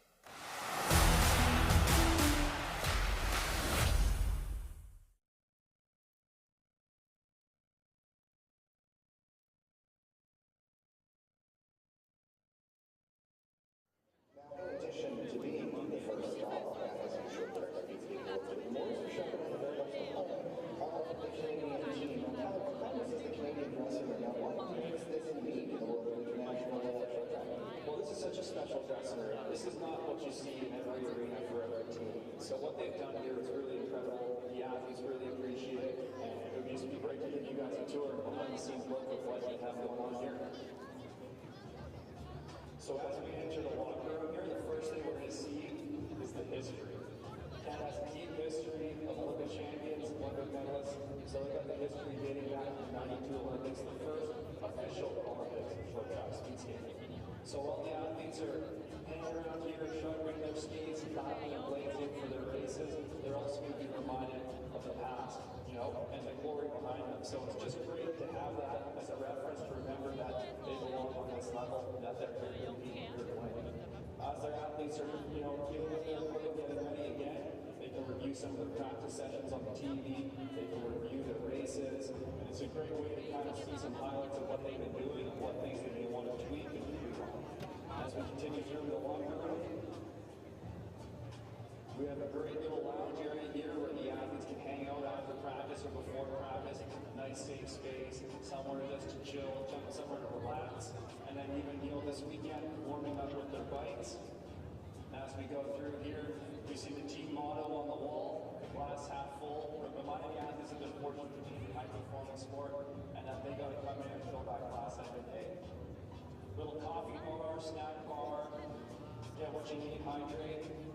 As we wrap up the tour here, we're going to come in the locker room. So this is where we're going to see the athletes suiting up before they come out for the races, get their mindsets ready to hit that ice and ready to try to win. Right inside here on this unique facility for the Canadian national team. The first stop, the home of short track.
Junior, starter for the men, Artur Kozlovsky, starter for the women, Jumper Bozilevich, trainers towards Galvin and Peter Brockel, temporary liaison, Caroline Tuchon, Hitbox, Stewart, Yvon Tremblay, starter, Prentice, Gordon Edwards, competitors towards Prentice, Mr. JP Levy, the skaters on the ice with us about 2 minutes for the first of two semi-finals in the women's 3,000 meter relay.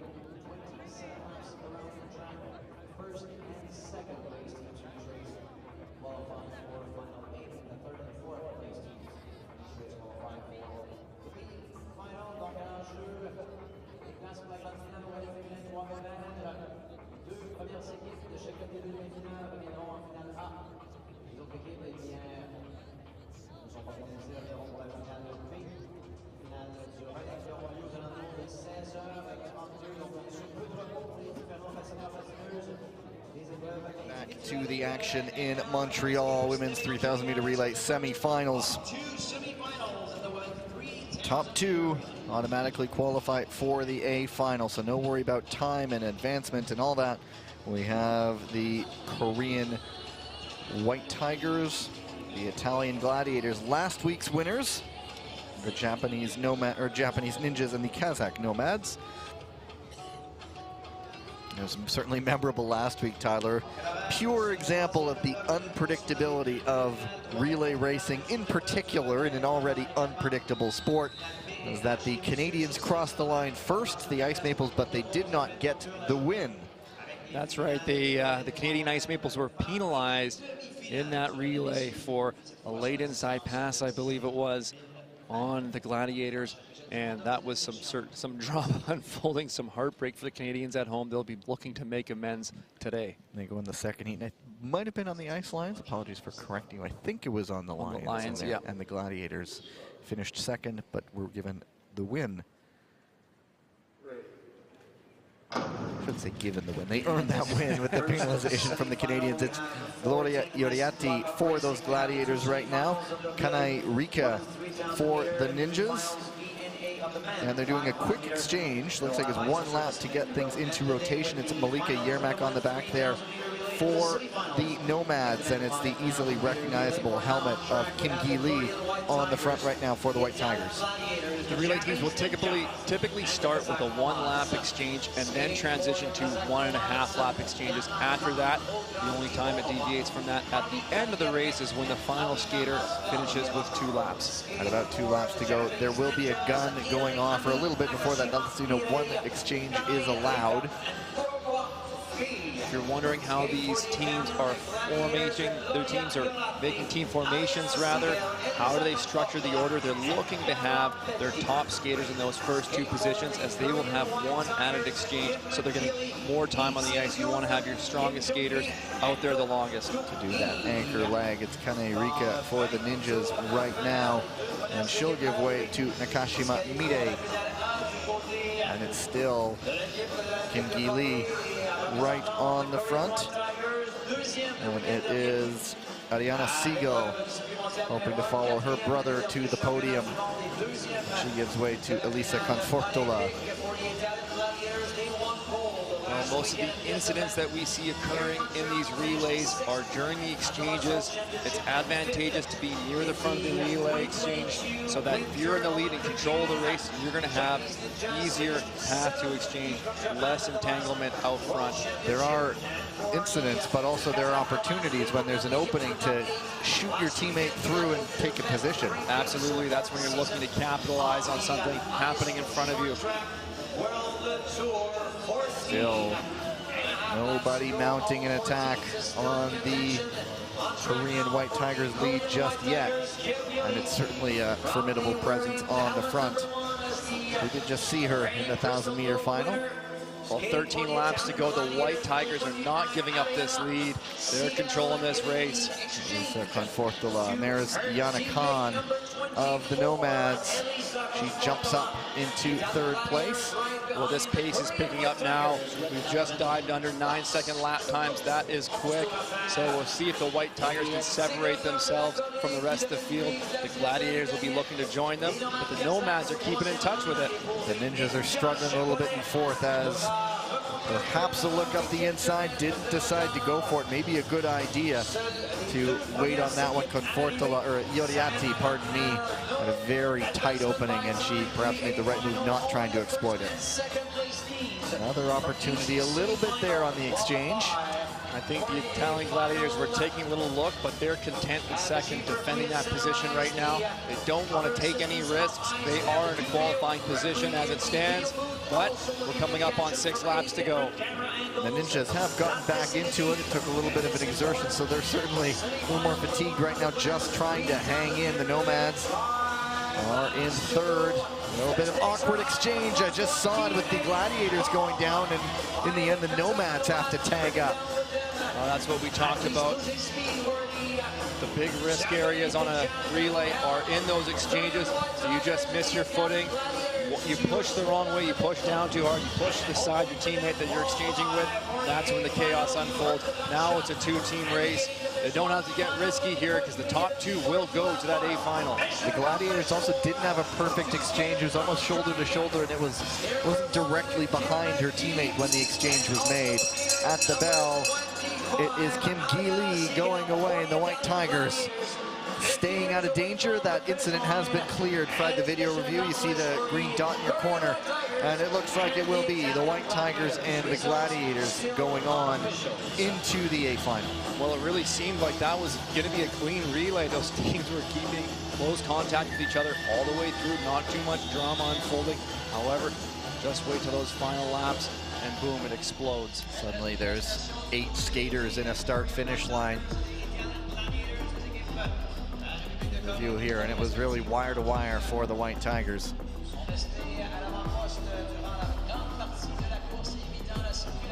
We'll wait a few moments. I suspect we'll get a highlight of that exchange. Well, we may have jumped by it now because the highlight we're seeing is Kim Gi-lee taking this right to the finish. So smooth by the White Tigers.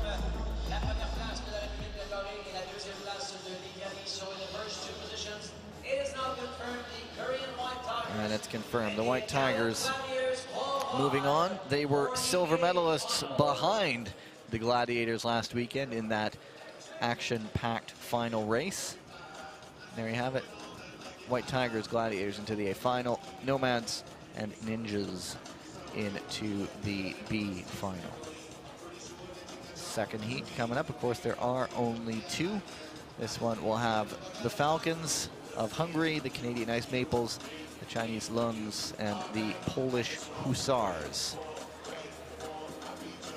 You may be noting at home, we don't have the American Eagles who made it through or the Dutch Lions who made it through to these semifinals. So 2 big teams who had some mishaps in the qualifying rounds, not here in the semis. And as we'll mention, we talk about the triple points for the Team Crystal Globe from the relay, and that is the triple points is only for the Team Crystal Globe. The relay classifications, that is straight up 1-for-1 point ratio. That's right. So the winner of the relay event would accumulate 100 points. At the end of the year, they're going to use their best 5 of 6 relay results to establish the point standings. But then for the Crystal Globe, that 100 points becomes 300 points to make that team all the more important in, of course, the Team Crystal Globe rankings. It's Brunel to start for Canada. Go to the start. Yashapati for the Falcons. Ready. Gabriela Topolska for the Polish Hussars, and Zheng Tutong for the Lungs. Of course, the Canadians, as we mentioned, first over the line in the final last week, but were penalized, and so out for a small measure of vengeance, wanting to finish this one, the home leg of the World Tour, with a good taste in their mouths in the women's team relay. It's Boutin tagging in Ricky Doak, and the Chinese there on the exchange getting up into second. just like the White Tigers in the previous semifinal, we see the Ice Maples establishing themselves at the front of the race. They're going to want to protect that position. They say, hey, we're here, we're in control, we want to lead this. If anyone's going to challenge, we're going to take it right back. So showing that authority right at the front of the race. It is Danae Blais on the front, ready to bring in Florence Brunel. It's back to Zhang Chutong for the lungs. It's looking around there, maybe making a move at second. Gabriela Topolska deciding better of it. Very condensed there on the exchange. Again, you see the advantage of being out front. The Ice Maples are just able to have a cleaner exchange with the lead. They have more ice to work with than the skaters in the back, especially third and fourth position. It just gets so compact there. They can't make a good relay exchange. They can't get a good push. So then they have to build more speed on their own. And of course, if you're behind a team making an exchange, there's always that skater going off that can potentially get in the way or slow things down a little bit. Well, that's right. When you receive that exchange in your fourth position, you have to keep your feet close together because it's really easy to trip over someone who's just exchanged in front of you. It is back to Zhang. There's a move for second. It looks like the Falcons, it's Petra Yashapati making the move into third. There's a real battle for third position happening right now between the Falcons and the Hussar. Everybody's staying out of danger for the moment, but as the fatigue starts to settle in and the lap starts to climb down, that's when incidents may happen. China in the lungs going for the lead. It is Gong Li hitting the front. Well, let's see how the Ice Maples react to that. Ricky Doak on the ice right now. Zamize ready to come in for the lungs. She has Danae Blais behind her and maybe a little bit of a separation right now. The Falcons in third, Natalia Malashevska of the Hussars wanting to get around her to close up. There's a clip of the blades there. That will certainly get a look. And Florence Brunel of the Ice Maples going back to the lead. They've really dropped the pace. They're tracking at 8.8 lap times. Quick speed here in this relay semifinal. We've seen last lap drama in plenty of races this weekend, so we know this one won't be over until they all cross the line. Down to 7, Boutin in front ahead of Wangye. And back to the lead, Gong Li. There's plenty of Chinese support here. Oh, the Canadians are down on their own. There's no one there to take up. Here comes Kim Boutin going to try to get them back in. But now we have two teams cleared off the front, the Chinese Lungs and the Polish Hussars. But of course, the Hussars are part of the investigation into that incident earlier with the Falcons. So now the Falcons potentially, depending on the outcome, are skating for their lives here as well. But at the moment, it is the Polish Hussars in second place. Gabriela Topolska, they're going to want to cross the line as one of the top two.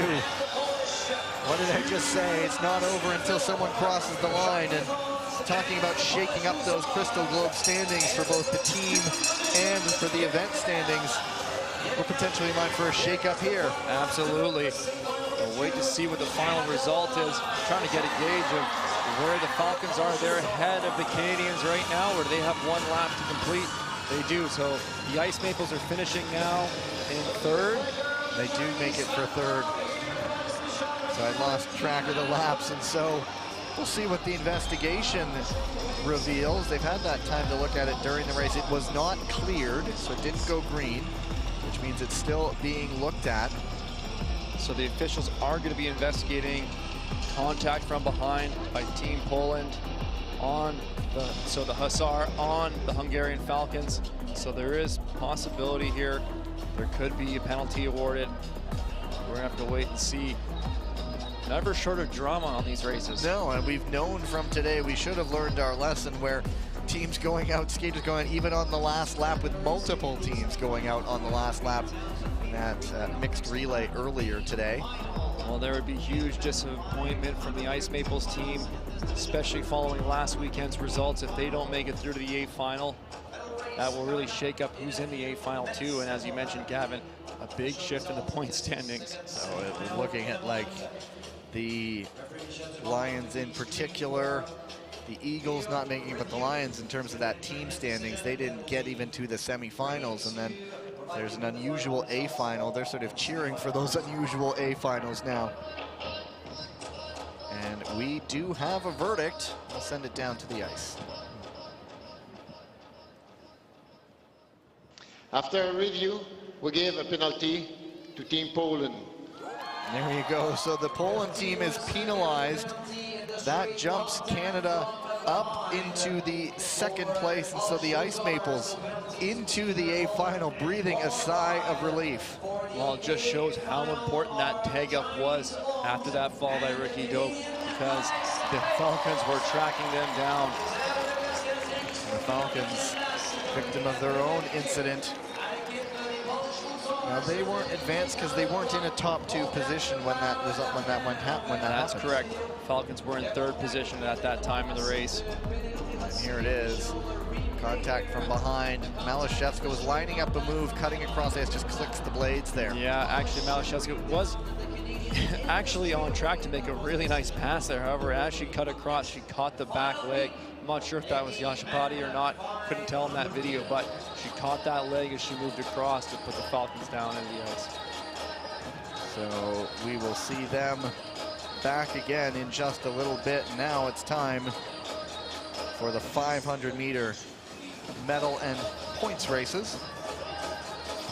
B final, Andrew Hyo, Park Ji-won, Jens Van het Wout, Jordan Pierre-Gilles, and Dennis Nikisha. And so with his rival already in the A final, Park Ji-won, extra motivation to get as many points out of this B final as possible.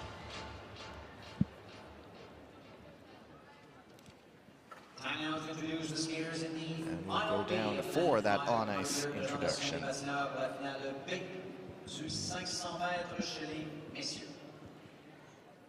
Position number 1 des États-Unis, representing the USA Eagles, Andrew Hyo.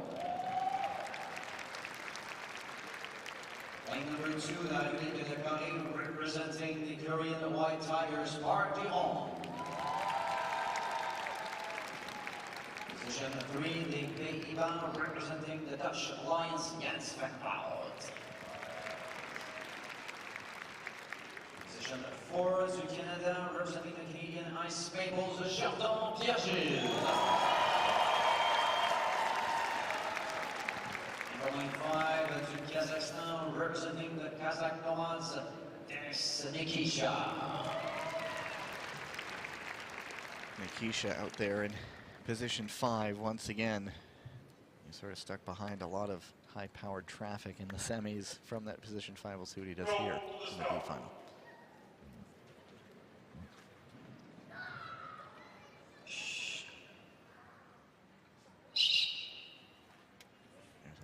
I believe. Yeah, a little noise from the crowd, so the starter's just going to back them off, have them go back to the start line again. Go to start.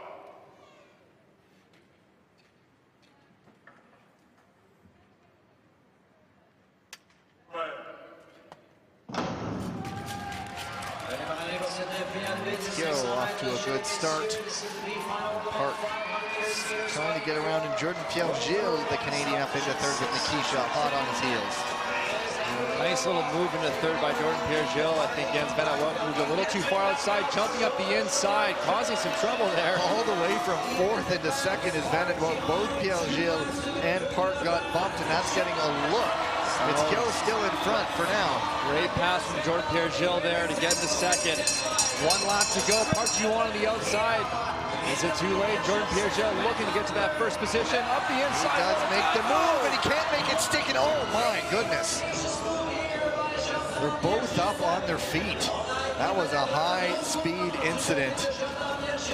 Hyo grabbing his arm. Van het Wout won the first over the line. His move we'll take a look at as well. Nikisha up for 2nd over the line, and a couple of incidents being reviewed, but that was a scary crash at high speed like that. Yeah, Jordan Pierre-Gilles kind of cut him wide, jumped to the inside a little bit late as Andrew Hyo moved to the outside, but just not enough room there. I think Jordan Pierre-Gilles knows it. He's getting off the ice pretty quick.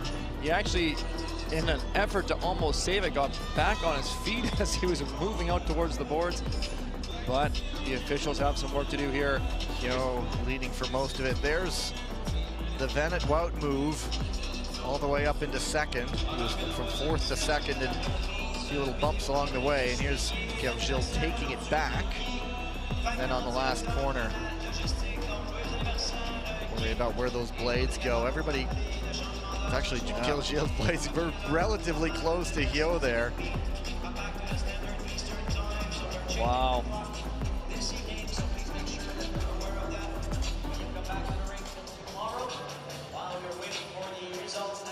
So we'll see what happens there, but always a nervous situation where they're at high speed going around that last lap. 2 incidents getting looked at. We do know that Jens Van het Wout crossed the line first. What that means is TBD. Well, we'll take a look at what's under review here, let you know. And that incident looking like he is possibly being investigated. So is Pierre Gilles in that same incident, the inside skater failure to give way. That's this one, his early move all the way up to second. And then the other one was that possible late pass at the end of the race. So this is incident number 1 you're looking at. And that's incident number 2, Jordan Pierre Gilles. Potential late pass. Trying to jump over just a little bit too late to get in there. That might be one he might be thinking, might have taken that one back, but you know what? I appreciate the drive to win. Yep. They're always, regardless of the race, they're always out for victory. And Yo looks to be okay now. He was feeling it afterwards. So this is, you can see the review room, they're looking at that one corner where Van het Wout picked up a bunch of speed and went from fourth to second as he entered the corner.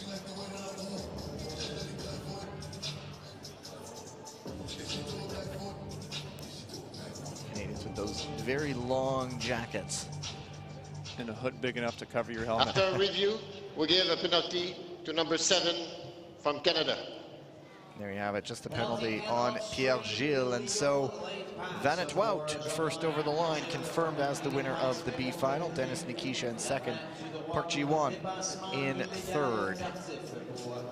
So if you look at it this way, that's 6, 7, 8, and 9 on those final standings.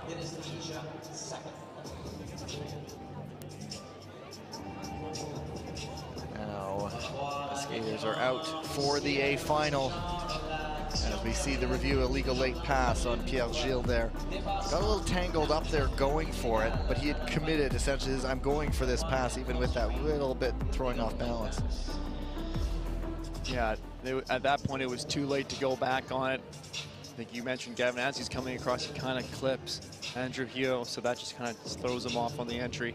Down to the floor for the introductions of the A final. Time now to introduce the skaters for the A final of the 500 meter présentation des finalistes de 500 mètres, messieurs.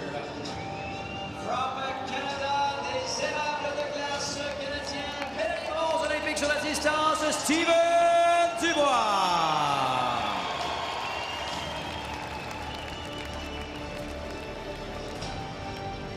De la Pologne, from the Polish Hussars, Mikhail Lewinsky.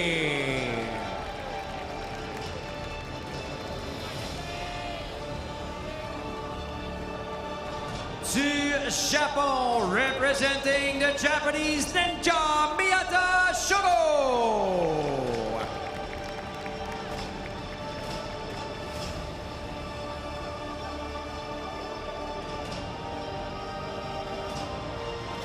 From Canada, des érables de glace canadiens, the current Crystal Globe leader, William Danginou.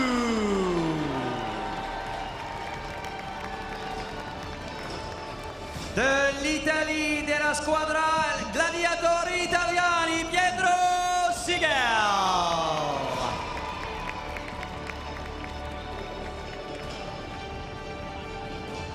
So Danginou and Sigel both skating for their second medals of the day. Interesting change here, Danginou out of position 4. And Danjanu's got some work to do from position 4. His teammate Stephen Dubois is going to be looking to try to upset that gold medal finish from Danjanu from last week. Hey, someone's going to be trying to get a new face on the podium. Otherwise, it's Danjanu on top again. Here we go, Niewinski in position number 2.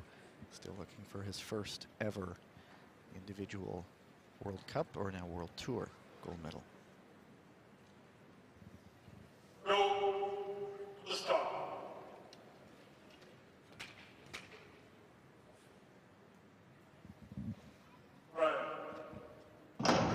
And everybody through, and Danjanu up from 4th into 2nd. Nicely done from him. What a maneuver from Danjanu from 4th. Look at that deep track there, throwing his competitors off, looking over his shoulder. He is so defensive. He's letting the gap open up for Dubois, though. He's got to pay attention to that, too. But I think he's got the confidence. He's going to try to track him down now.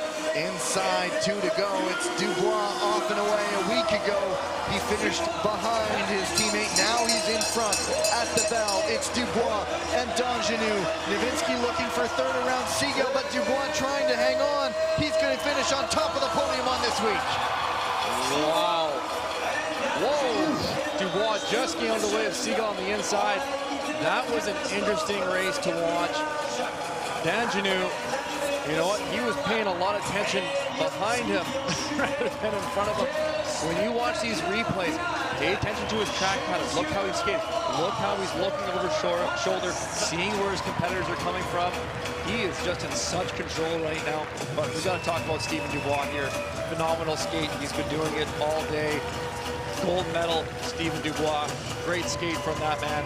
Ice Maples 1 and 2. I'm not sure who got up for 3rd. Niewinski stretched for it. That took out Seagull over the line.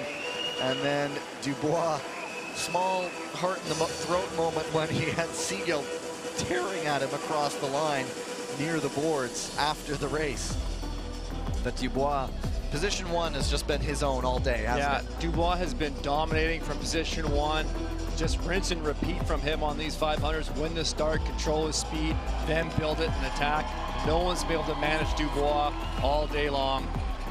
So looking like back-to-back 1-2 finishes for the Ice Maples in the men's 500 meters. Flipping the positions from last week. I don't think they're part of the investigation. There's a look at Niewinski and Seagull. So Niewinski reached and his other leg went into the back of Seagull. And Seagull hangs on. Wow. That is 7,000ths of a second right there. Second podium today for Seagull. So they are reviewing. Of course, that was just a photo on the finish line. And it is, that's what's being reviewed. Possible lane change, possible contact from behind at the finish. Not sure it would affect their numbers, but may affect what happens with Niewinski.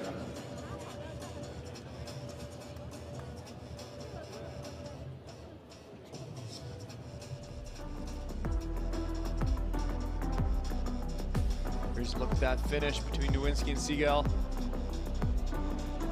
And then watch out for Dubois. He's going around.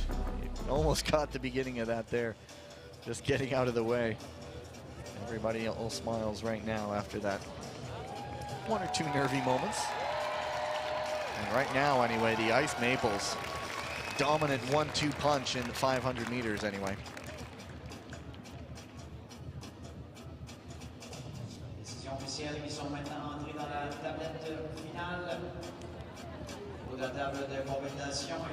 He's a bit of a ham, isn't he? Always finding the camera. And we'll down to the ice for the verdict. After review, we gave a penalty for number 18 for Poland. There you go. He just missed it on camera there. The wave, a little shrug, held his hand up there. Kicking out at the finish line. Kicking at the finish line. And so no change to the top 3 41.1 for 1 and 2. Pietro Segal, second time on the podium for the Gladiators. Here's a look at it. We've seen it a few times. And they're both reaching for it at the line, and look out.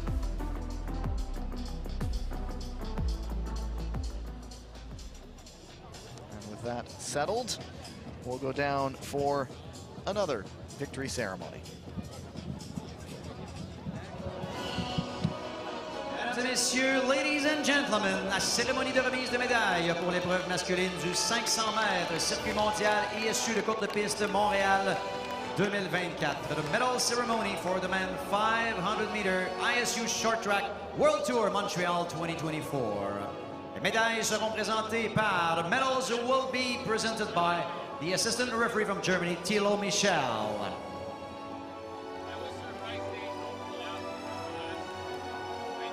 En troisième position et gagnant de la médaille de bronze de l'Italie.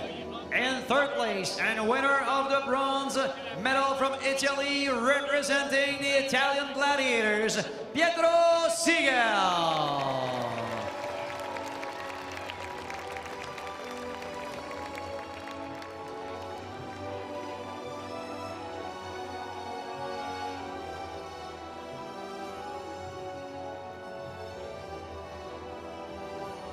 Pietro Segal.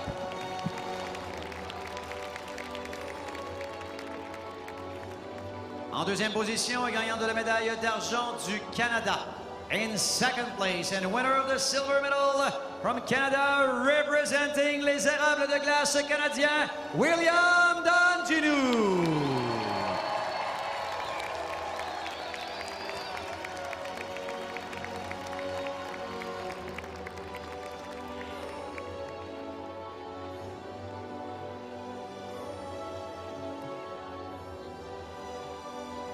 William Danjinu.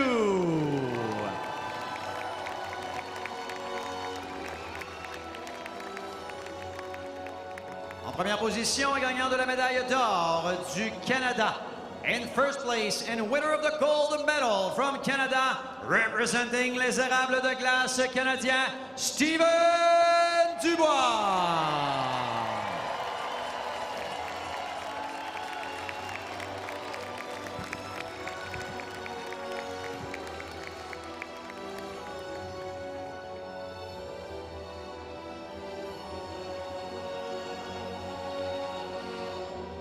Steven Dubois.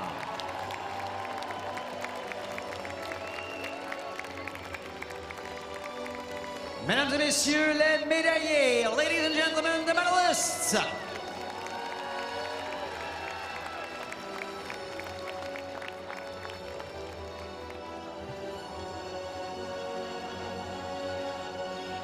Well, there's about a month until the next World Tour event, so teams will now go back and assess where the improvement can come. But through first 2 rounds of the World Tour, it's the Ice Maples who have dominated the 500 meters. Yes, these Canadian men, these Ice Maples, are showing their prowess in the 500 meter. They've got speed. Here's a look at the World Tour standings. William Danjanu up to 400 points now. 106 advantage over Pietro Segal, and Steven Dubois with a nice injection of points up to 256. And so it's an early gap. It's a long season, but it's him putting a lot of points away into the bank. One more ice resurface to come, and then we just have some relays left to do. Women's 3,000 meter B final and final for the medal as Danjanu comes out to chuck another hat into the audience.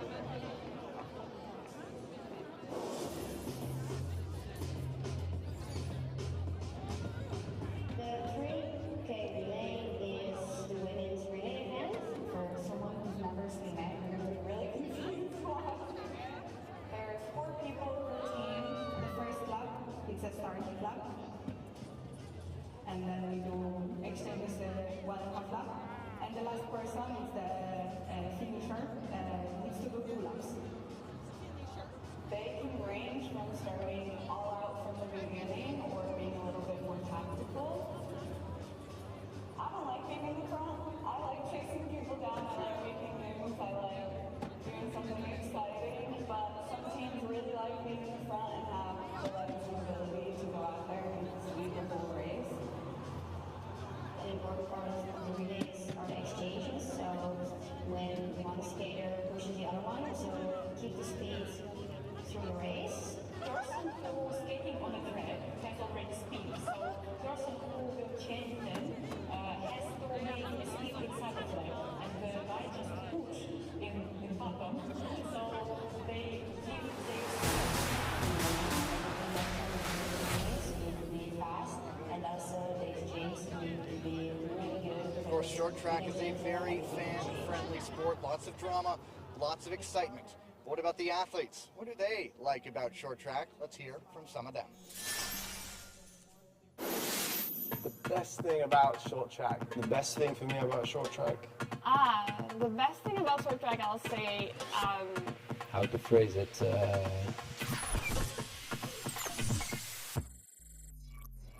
the speed. The speed for sure. We are going fast, just the speed.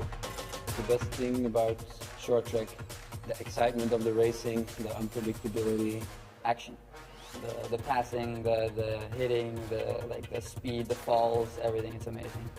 I think betting on the sport will never be possible because you never know who can afford it. I think it's the feeling of speed, and when you put the arm on the ice, it's like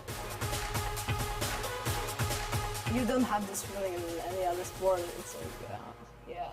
I love the feeling of the ice. I love to put my blades on the ice, and I really love to feel this glide, this feeling on the ice. It doesn't get boring at all. You know, the whole race is just keep going and non-stop. You never know who's going to win, and I think this is one of the prettiest things in this sport, because you might feel good, you might feel strong, but that doesn't mean you're a winner. There's so many things going on that you have to react fast and you have to be aware all the time. I'll say the strategy and the crash. 1000m가 제일 좋고 제일 다양한 레이스, 제일 빠른 레이스, 제일 어려운 레이스가 되기 때문에 Actually, short track is the coolest sport. Overtaking in high speed, and in short track we need a lot of techniques and endurance. We need all the balance. Just competing with each other, you know, and that's the most fun. That's where the adrenaline comes from. 오른발 탈 때 제일 짜릿하고 제일 좋아하는 구간입니다. That you on thin blade do so big speed, you know, it's like it's amazing, just amazing. 僕が思う一番好きなのはハイスピードの中で戦略があって、その中で相手に抜かさせないっていうようなことをしているっていうのがとても迫力があって大好きです。 Hard to choose just one. I think we're the most exciting sport in the world, by far.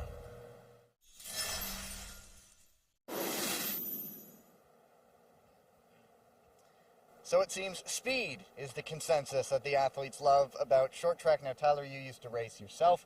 What really attracted you to this sport? Of course, the action, the excitement, the unpredictability is always fun. For me, it was the chess match, the strategy involved with racing. Who's going to go win? How are you going to react? How do you respond? What moves are you going to make to win that race at the finish? Exciting debut for the World Tour last weekend. Now, ISU President Jae Yul Kim was here to take in some of the action. We caught up with him last weekend. Hear what he has to say. Short track is a very exciting sport with a lot of potential. It's fast, it's dynamic, it's action-packed, unpredictable. Anything could happen on the ice. It's a very exciting sport. It's a relatively young sport, and we want to take full advantage of its potential in line with our vision, ISU Vision 2030. So with the Short Track World Tour, it is our first step that we're taking to grow the sport. And the first thing that we're doing is introducing the national team identity which should help facilitate the bonding between the fans and the team. And we're also creating more and better and more exciting content on and off the ice to engage the fans better.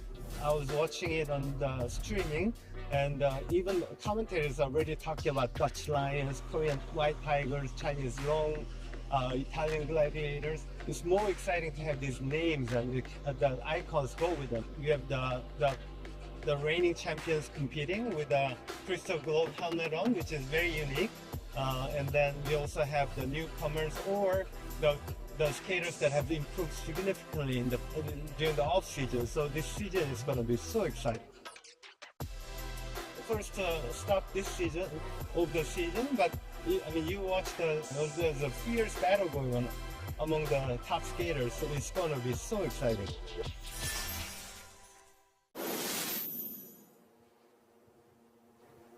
Now we still have a few more stops around the world still to come the rest of the season. For someone maybe thinking of coming out to any one of our 4 more stops on the World Tour circuit, what would you tell them to come check out? I would say come on down to the World Tour, take in the chaos, the precision, and the beauty of the sport. At any given time, anything can happen. You're going to be on the edge of your seat going into every corner, and then you will be appreciating the precision of these skaters being inches apart on a 1.2 millimeter blade, competing neck and neck for that victory. So much excitement building over the brand new World Tour. Lots more action still to come this season, but first, let's wrap up this Saturday's action.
Ceremony will wrap up the day with the always spectacular semifinals. In the men's 5,000 meter relay, 4 races left. Day 2 of the ISU Short Track World Tour.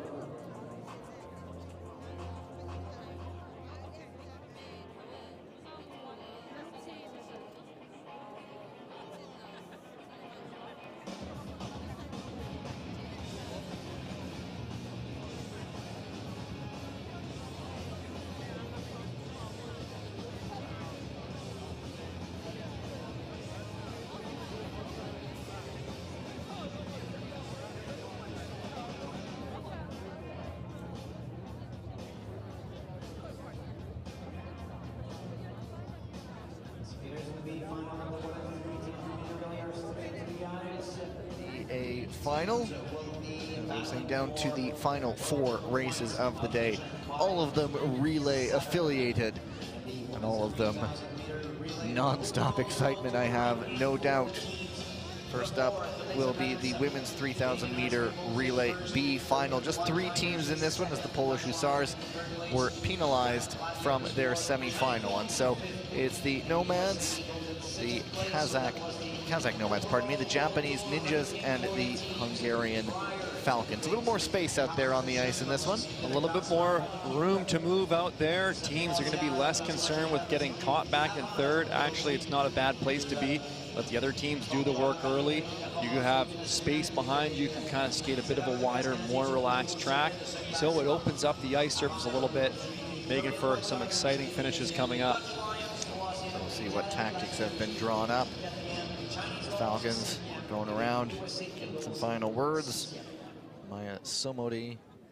We see Rebecca Shilice-Nemeth starting off for them is Petra Yashapati. And they also have Barbara Samogi leading off for the Nomads. Olga Tikhonova, and for the Ninjas, Kanai Rika. We also have Nakash Mamide, Yamana Rina, and Hidai Ami for the Nomads. I expect to see a little bit of a calmer start to this race, a little bit more of a relaxed pace. They're not battling it out to move on to a final. This is the final here for them.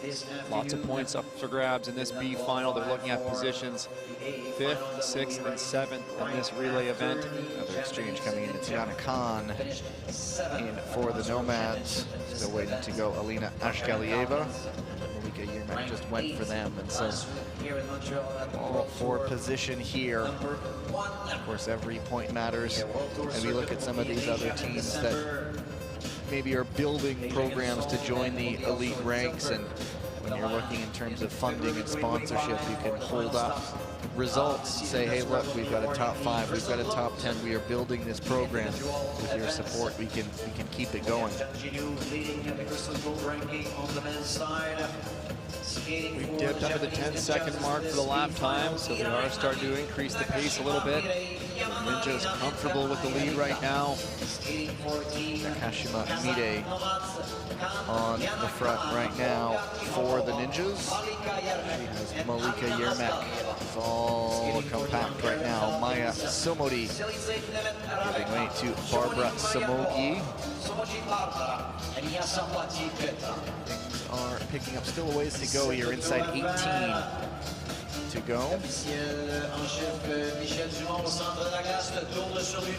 wouldn't say it's tentative, but nobody's really making a move just yet, trying to take a look. But the tempo really ratcheting up now, lap by lap. Down to 9.3s now. It's crazy. Doesn't look that much different than a few moments ago when they're around that 10-second mark. But they are really pushing the pace now. Like winding up a toy, and then you let it go, and off it goes.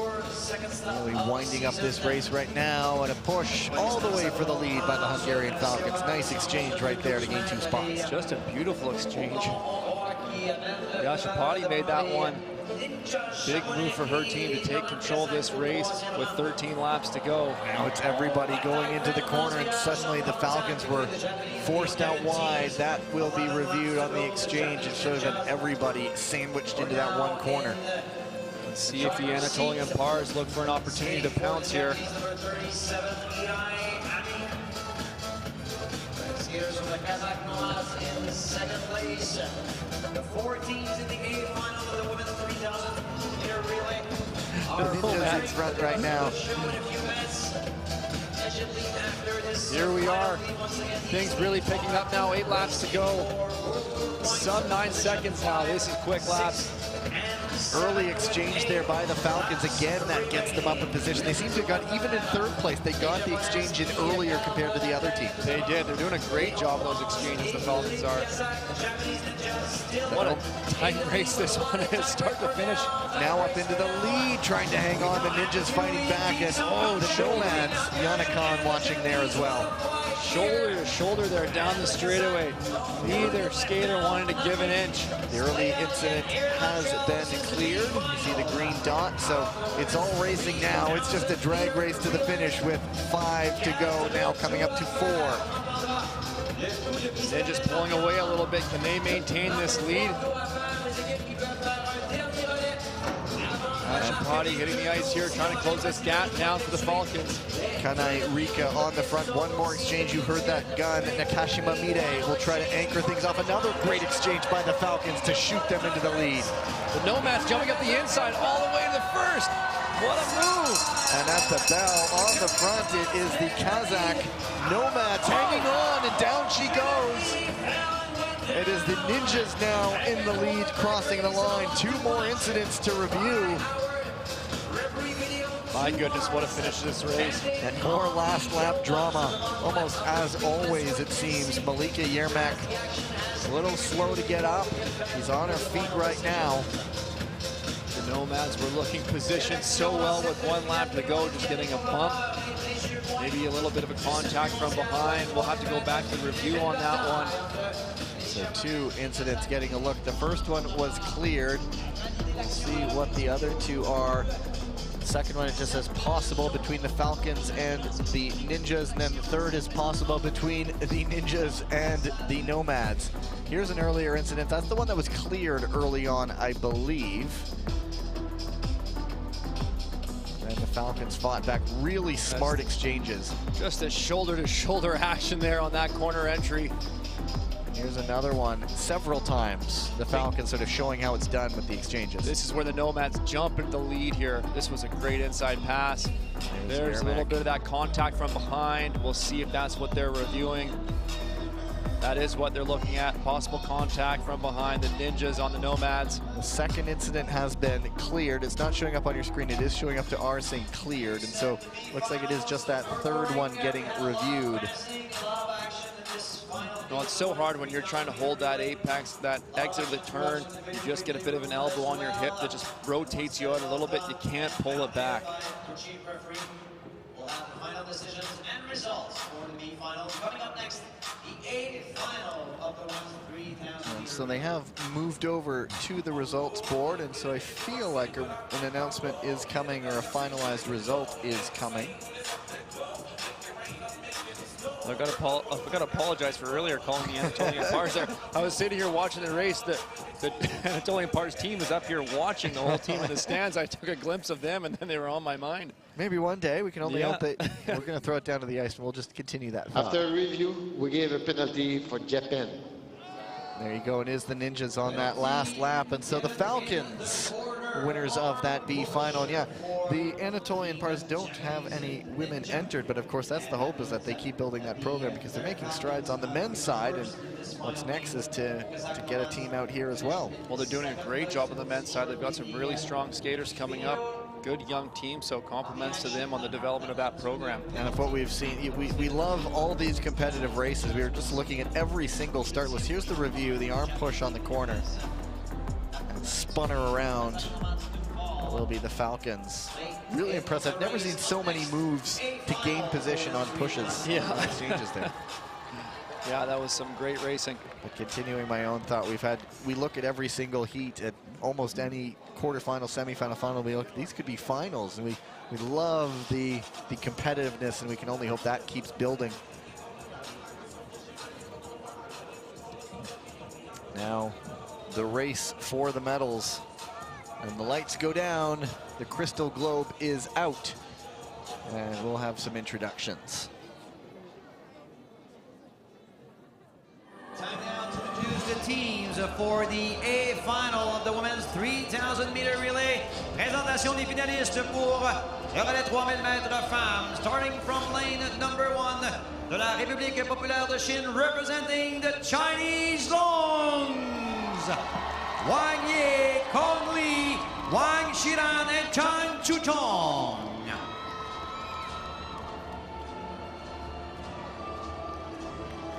La République de Corée, representing the Korean White Tigers. Kim Gilly, Choi Ming Chong, Kim Gun-hee, and Do Du-hee.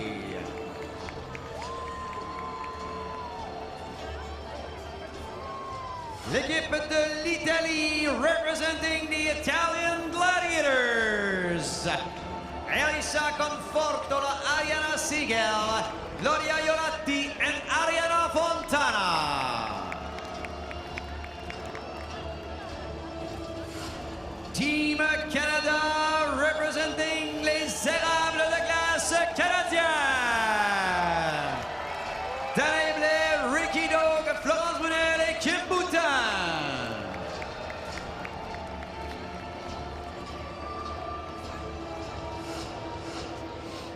Florence Brunel, another one of those skaters that when she hits the ice, a look that could just cut steel, just business.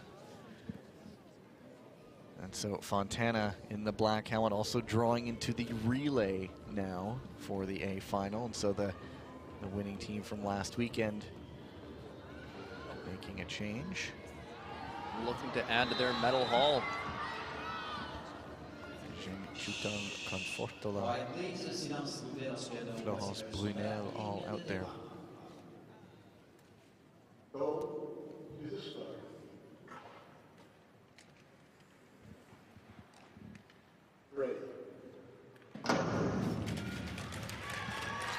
Away. The Ice Maples jumping up into second right now.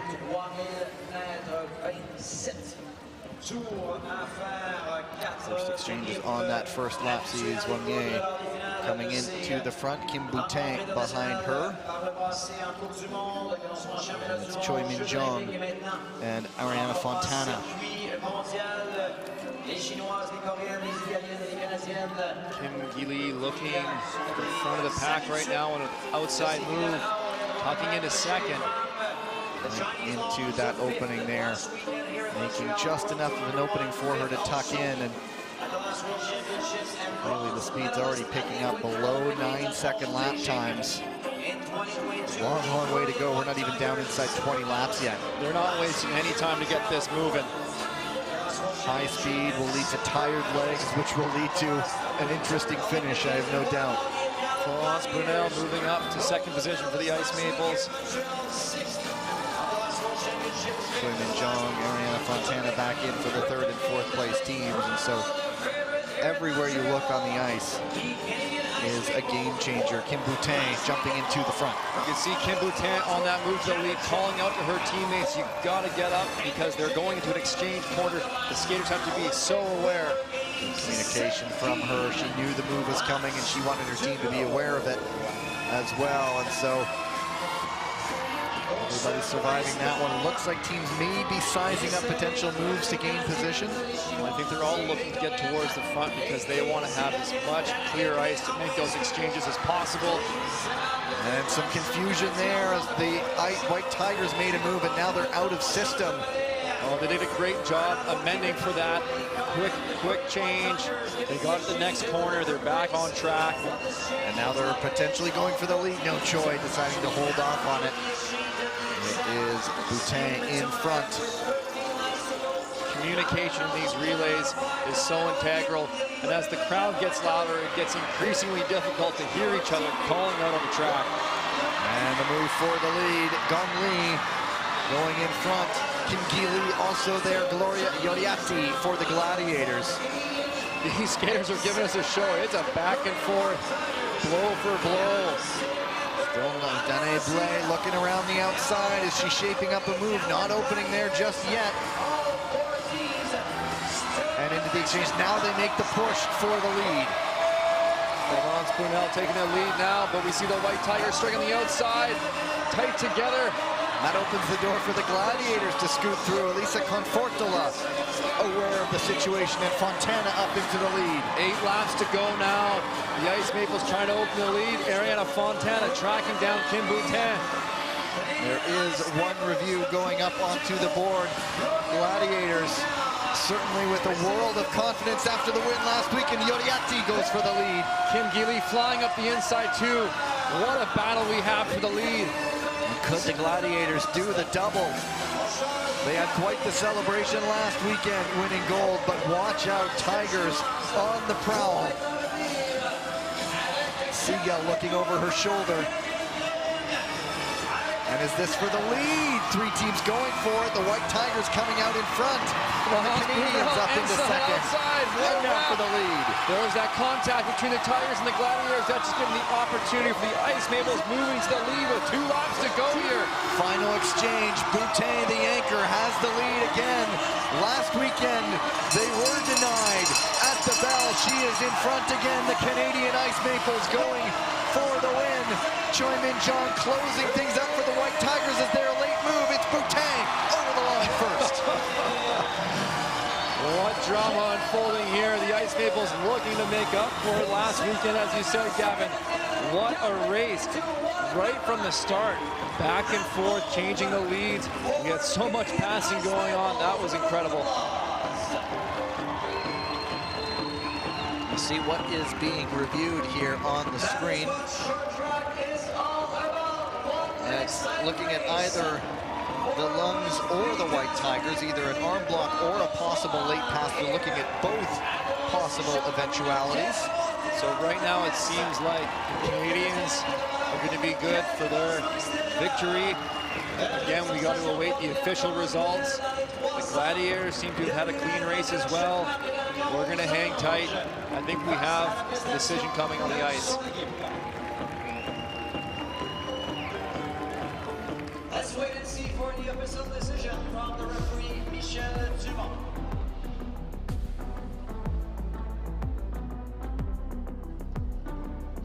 So we're just, they also wait for the review of this race. They go through all the highlights, and then we throw down to the ice level. He's ready to go. We're just waiting for this little summary to finish.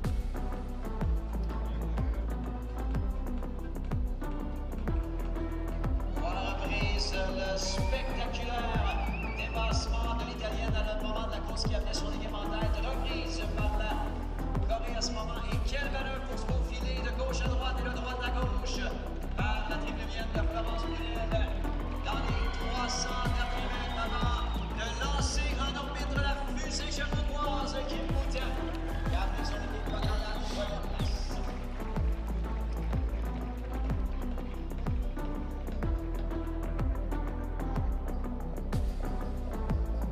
I think we're ready to go now. Down at ice level, he's been waiting for a little bit patiently. After a review, we gave a penalty for Team Korea. There you we go, and the White Tigers penalized. And so the Ice Maples, a penalty denied them a month ago, but they were not going to be denied again. Ice Maples gold, Gladiators back-to-back medals. This time it's silver, and the Lungs for bronze.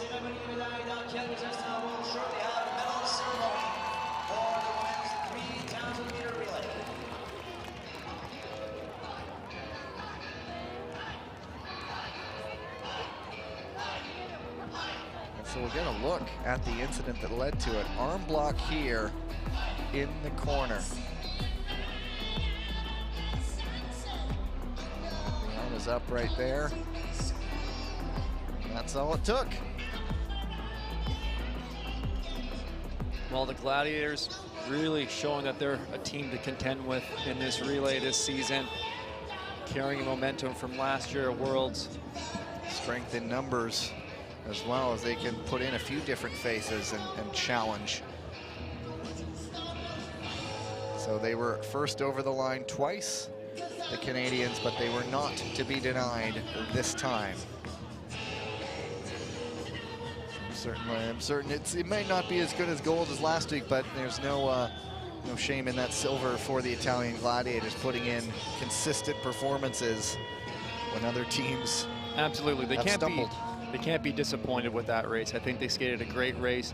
They kept themselves in contention all the way through, doing all the little things. Some days it works, some days it doesn't go your way, but they're skating consistently well. Ladies and gentlemen, cérémonie de remise de médailles pour l'épreuve féminine du relais 3000 mètres, circuit mondial ISU courte de piste Montréal 2024. The medal ceremony for the women's relay 3000 meter at the ISU Short Track World Tour Montreal 2024. Les médailles seront présentées par...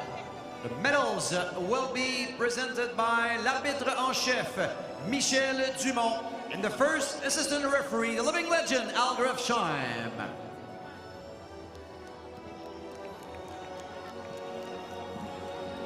En troisième position et gagnante de la médaille de bronze, in third place, and winners of the bronze medal from China and representing the Chinese Longs.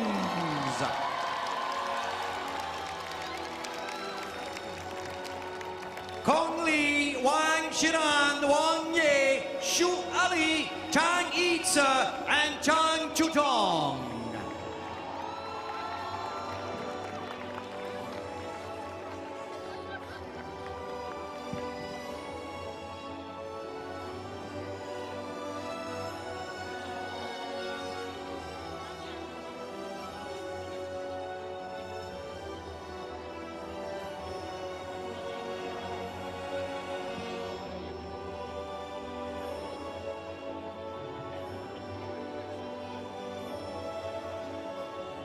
Team Chinese Long.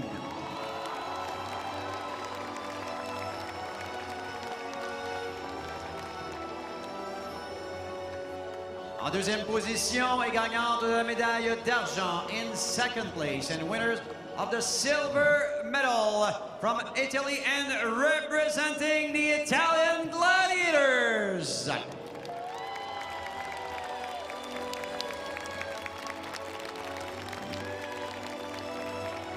Chiara Betti, Elisa Confortola, Katia Filippi, Ariana Fontana, Gloria Ioratti, and Ariana Siegel.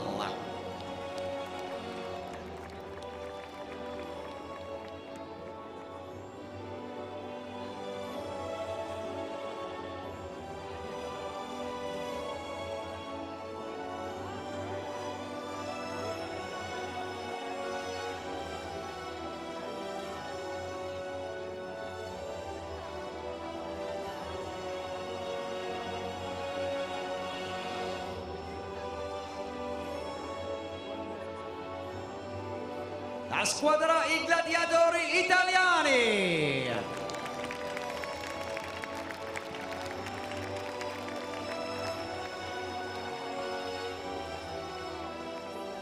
En première position et gagnante de la médaille d'or, in first place, winners of the gold medal le Canada, representing the Canadian Ice Maples, les érables de glace canadiennes.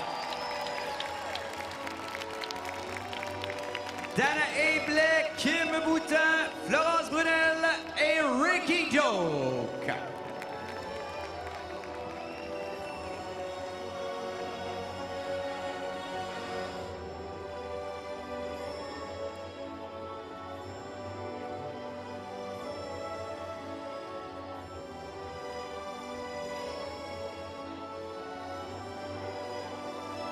Les érables de glace canadiens.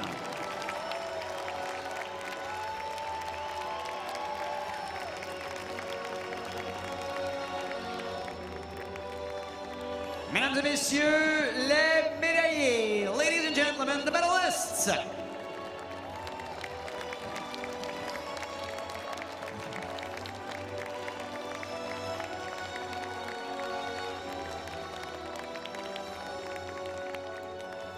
Interesting to note there, Tyler.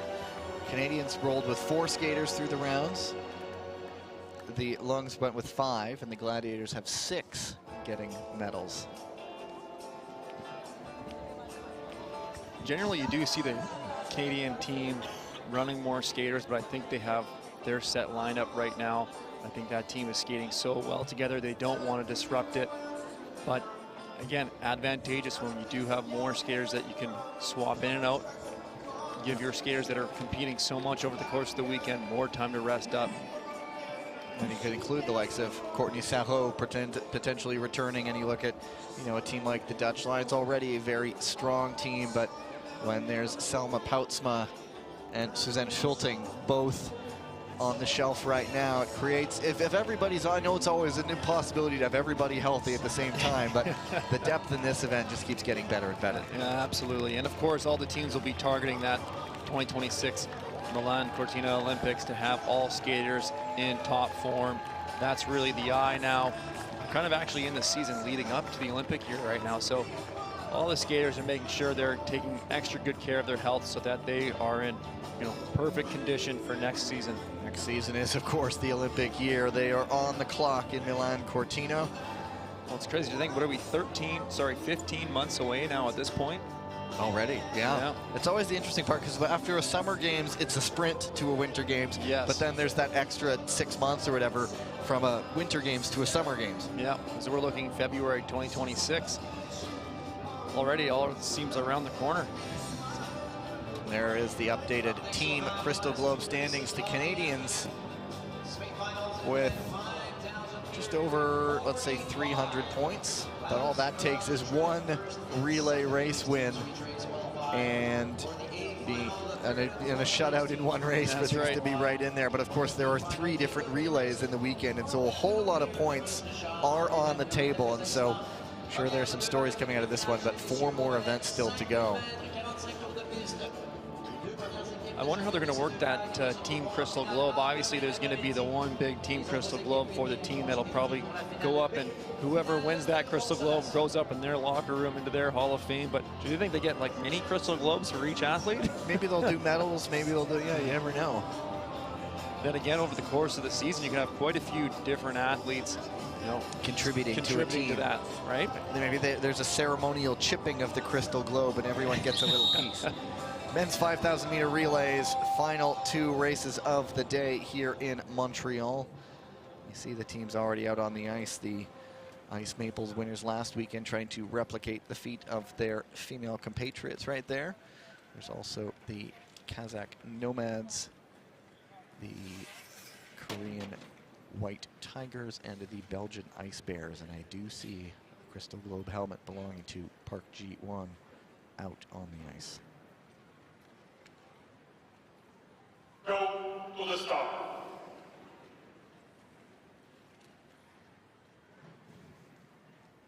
Red. It is Kim Tae-sung leading things off for the White Tigers. Felix Roussel for the Ice Maples. Dennis Nikisha for the Nomads and Ward Petre for the Ice Bears. And unlike the women's race, there's no exchange after one lap. Of course, this is 5,000 meters. The men will be rolling 1.5 lap exchanges till we get down to that 3-lap marker. At that point, they'll do a 1 lap followed by a 2 lap. So they kind of mix it up a little bit from the women's relay. A little bit different sequence there of exchanges. Pierre Gilles in for the Ice Maples right now. Jung Sun Woo on for the White Tigers.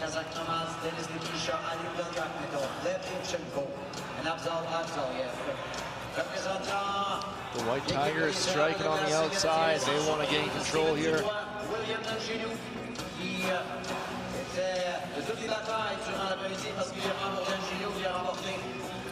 Right now for the Ice Bears into second, Ward Petre, very strong guy. There's a presence out there on the ice. This is an interesting quartet. You have Park Ji-won, Stan Desmet, Stephen Dubois, and Adil Galiakhmatov.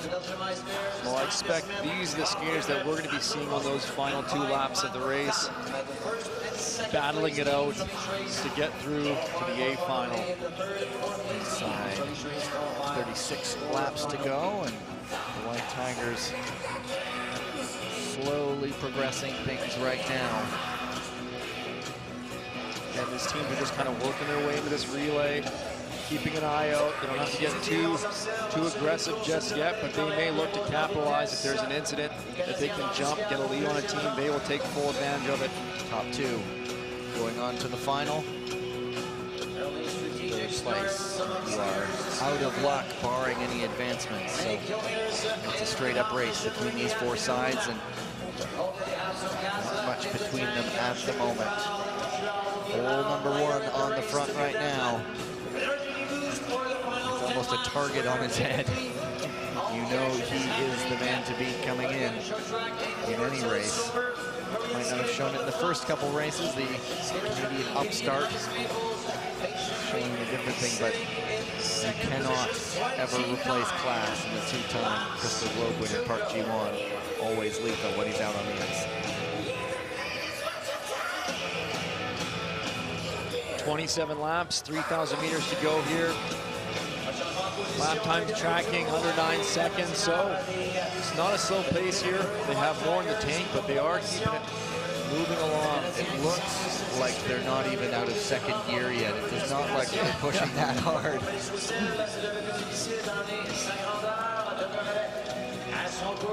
The Nomads are up into third, I should note. Ice Bears slipping back, but at the front, the White Tigers and the Ice Maples. Tops sizing up the beginnings of a move. Jordan Pierre Gilles got right up there and backed off a little bit. Typically, we see the Ice Maples really liking to control this race from the lead, so I think let's keep an eye on them, see if they'll make a move to try to get out front. There's a gap opening up right now. You do feel D'Anjou can close it in the blink of an eye. Absolutely. Sometimes the skaters are actually okay opening up a little bit of a gap. It gives them freedom to kind of change their track pattern. They're not going to run up on the team in front of them. What they want to avoid is accelerating, de-accelerating. So if they're too tight on the team in front, we got an inside pass by the Nomads. Nice move. Nikisha set it up, and Galiakhmatov goes through on the inside. So if you don't have a gap and you're too tight on the team in front of you, you can find yourself running up and then having to dump some speed and then re-accelerate. So just leaving a small gap in front of you is a great way to manage that. Lebivchenko in for the Nomads right now. He's got to keep Jordan Pierre Gilles at bay. No small feat. Now the Canadians on the exchange going back up into second. Abzal Ashgaliev tracking D'Anjou. But as the battles for second, third, and fourth go on, Green White Tigers comfortably in front. They're more than happy to see those teams battling for those positions. Still so tight here. You've got to keep it under control. Don't take any risks just yet. Park in front, inside, 13 to go. Galiakhmatov sizing up Dubois a little bit. And it's the Ice Maples jumping to the front this time. Jordan Pierre-Gilles, now he's turning and burning. Seeing an 8.0 second lap time on the board for the Nomads. These teams are just cruising there. The speed's kind of oscillating up and down a bit as they're passing and going back and forth, but Danjanu looking to open it up. Galiev tried into second, but that cost him a lot of speed, and the Nomads now running out of time. They've slipped back to fourth. Lap times back down to A3. Felix Roussel really extending the lead here over the Ice Bears and the Nomads in third and fourth. Keisha giving a mighty push to Adil Galiakhmatov, but they have a long way to go. Looking like it is the Ice Maples and the White Tigers race to lose. Just have to go top two. Keep in mind they are pushing the fastest speed of this race right now, and the ice is going to be in the worst condition it's been for the entire race. So they got to be careful out here. White Tigers back in front. Danjanu now trying to get the lead back. This back and forth as the race goes on, living a bit dangerously. We've seen so much drama today. Danjanu's just putting on a show for the crowd. He's obviously comfortable out there. And it will be Park and Dubois, the anchor legs. Final two, Park getting right up on Dubois here at the bell. Is he gonna make a move? Sizing up on the outside. Is he gonna dive on the inside? No. Is he gonna leave one last chance to pass? It's Dubois and Park and the Canadian Ice Maples take that one. What a finish. The shoot across the line from Dubois with the fist pump. The Ice Maples unofficially taking the win in that race. We'll have to go to the photo. Not today, says Stephen Dubois. Smart racing by both the Canadian Ice Maples and the Korean White Tigers. Always worrying as the ice quality fades a little bit that anything could have happened. But everyone stayed on their blades in that one. Nothing getting a second look.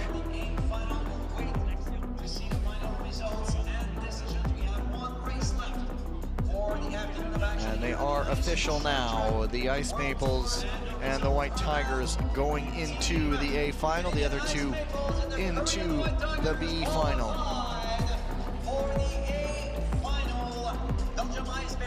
There's a look at the photo.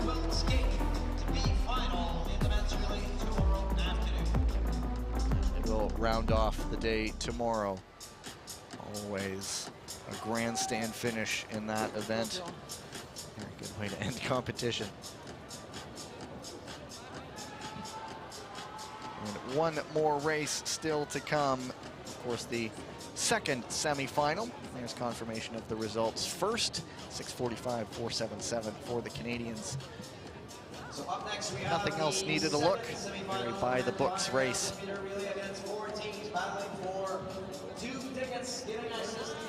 There is the start list. Heat number 2, the Dutch Lions, the British Royals in a semifinal, the Italian Gladiators, and the Chinese Lungs. There is Jens van het Wout. Eventful day for him. Eventful couple weekends for him.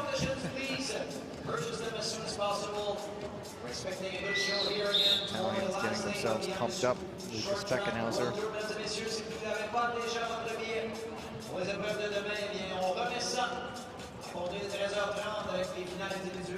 Already lining up on the line.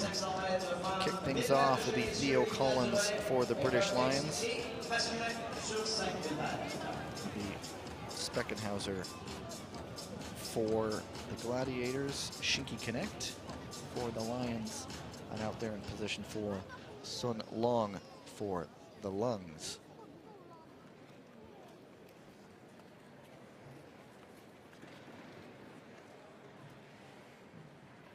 Go to the start.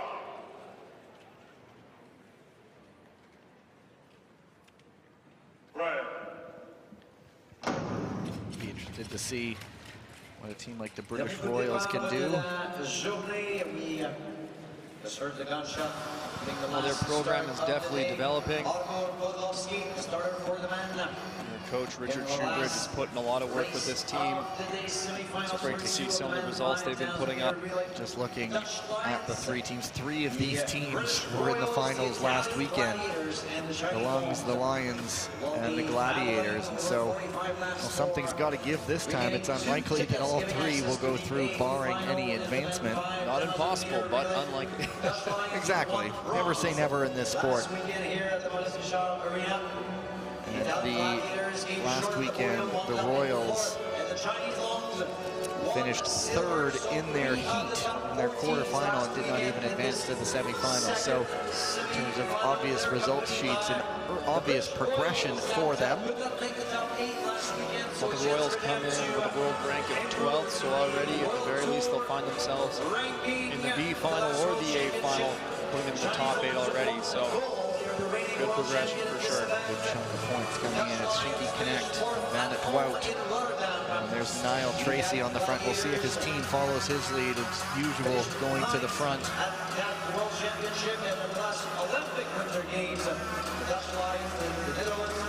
Early exchanges, all clean so far. Isaac Delat, ahead of Kyle Ross-Waddell, ahead of Lorenzo Peditali. All the teams still looking quite comfortable here. Natalini looking to start this going here on the outside potentially. Yes, he does. All the way to the front, and that sets it up. Good exchange with Speckenhauser. He was watching, knowing he was going to go to the front. Now we just see those lap times plummet down. 8.6 was that last lap. 8.8 now. Everybody under 9 seconds on an exchange. Still watching things unfold in front of them. The Lungs have not made a move just yet, but you know something is coming. Li Wenlong into the race. Lin Xiaojun, of course, looks like he injured a shoulder earlier. I don't think he returned after that. I think he's out right now. Was out for the rest of the day. Hopefully we see him coming back potentially tomorrow. He did skate off on his own, so it was nice to see anyway. It's Natalini. Leading the way.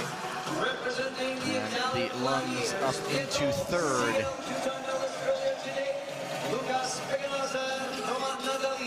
On that side, 25 to go, waiting for something to go off, for the cat to be amongst the pigeons, so to speak. Brings Vanit Wout over to Isaac Delat. It looks like they're cruising, as I always say, but they are really starting to move now. Well, they're still under those 9-second lap times. Top end speed out here that we're seeing in Montreal is about 8.0. That's about as quick as you're going to get in a lap time out here under these conditions. So they are moving. This has been quite a controlled relay thus far, but I'm sure we're in store for a lot of action as we look at the 20 laps to go on the board. There's a move for the lead. Speckenhauser on Connect. Now it's Siegel twice on the podium today, hoping to guide his team back to an A final for the second week in a row, wanting to add to his collection. Nice move by the Royals to get up into third now. A little bit of a separation. Royals closing that gap down nicely. Liso Emons back in for the Lions as the Lungs retake third place. Well, get ready, folks. We're waiting for that flashpoint. The action's moments to about set to it all happen. off. And the Royals now losing contact. That elastic very, very stretched, so close to snapping. The Lungs now making the move for second, and it's in. Team's doing a great job adjusting for that exchange as there's a pass going into that corner. Gladiators still patrolling from the front right now. This is anybody's race. Lu Xiaoan Going to Lee Wenlong. The Royals do close it back up again. It's Zakdalak jumping up inside of the lungs. It's Previtali on the front, down inside, 11 to go. The Royals never quite out of it just yet, but those exertions do pile up, and now the Italians, the Gladiators, with a bit of an advantage. As Speckenhauser takes over from Natalini, and she can connect. Well, that's definitely what you're hoping for. When you have the lead and you're pushing the pace, the second and third place teams are battling it out to try to get behind you, and you can take that advantage to get a bit of a gap, but it's been closed right down. Liu Xiaowang now right behind as he makes the move on the inside. Nice inside pass. The Gladiators aren't done though. Previtali back in. Lee Wenlong in the lead, the lungs. It's Zakdalat now into the front as the Lions regain control. There's a crash on the inside of an Italian skater not involved in it. And I think he missed a tag because of it. Speckenhauser, he's trying to get back out. He was supposed to be on the ice, so I think Natalini's getting hung out there a little bit, but Speckenhauser's back on track for this exchange. He was trying to gain speed. That's a long pull for Natalini.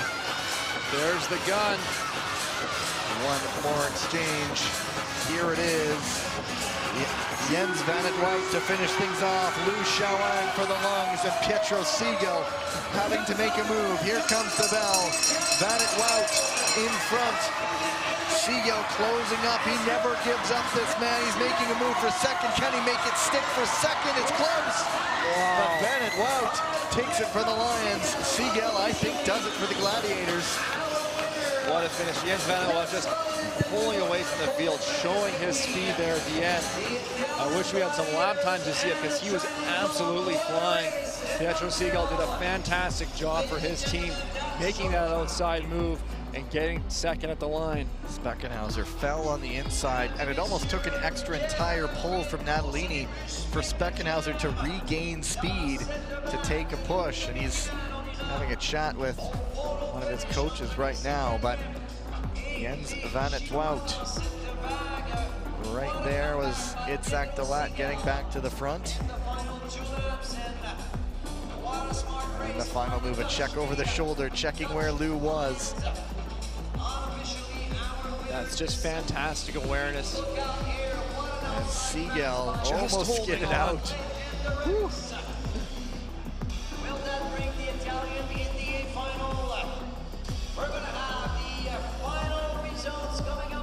Well, there's the finish line. And it is official. The Dutch Lions are through. The Italian Gladiators will join them. Clean race, clean heat.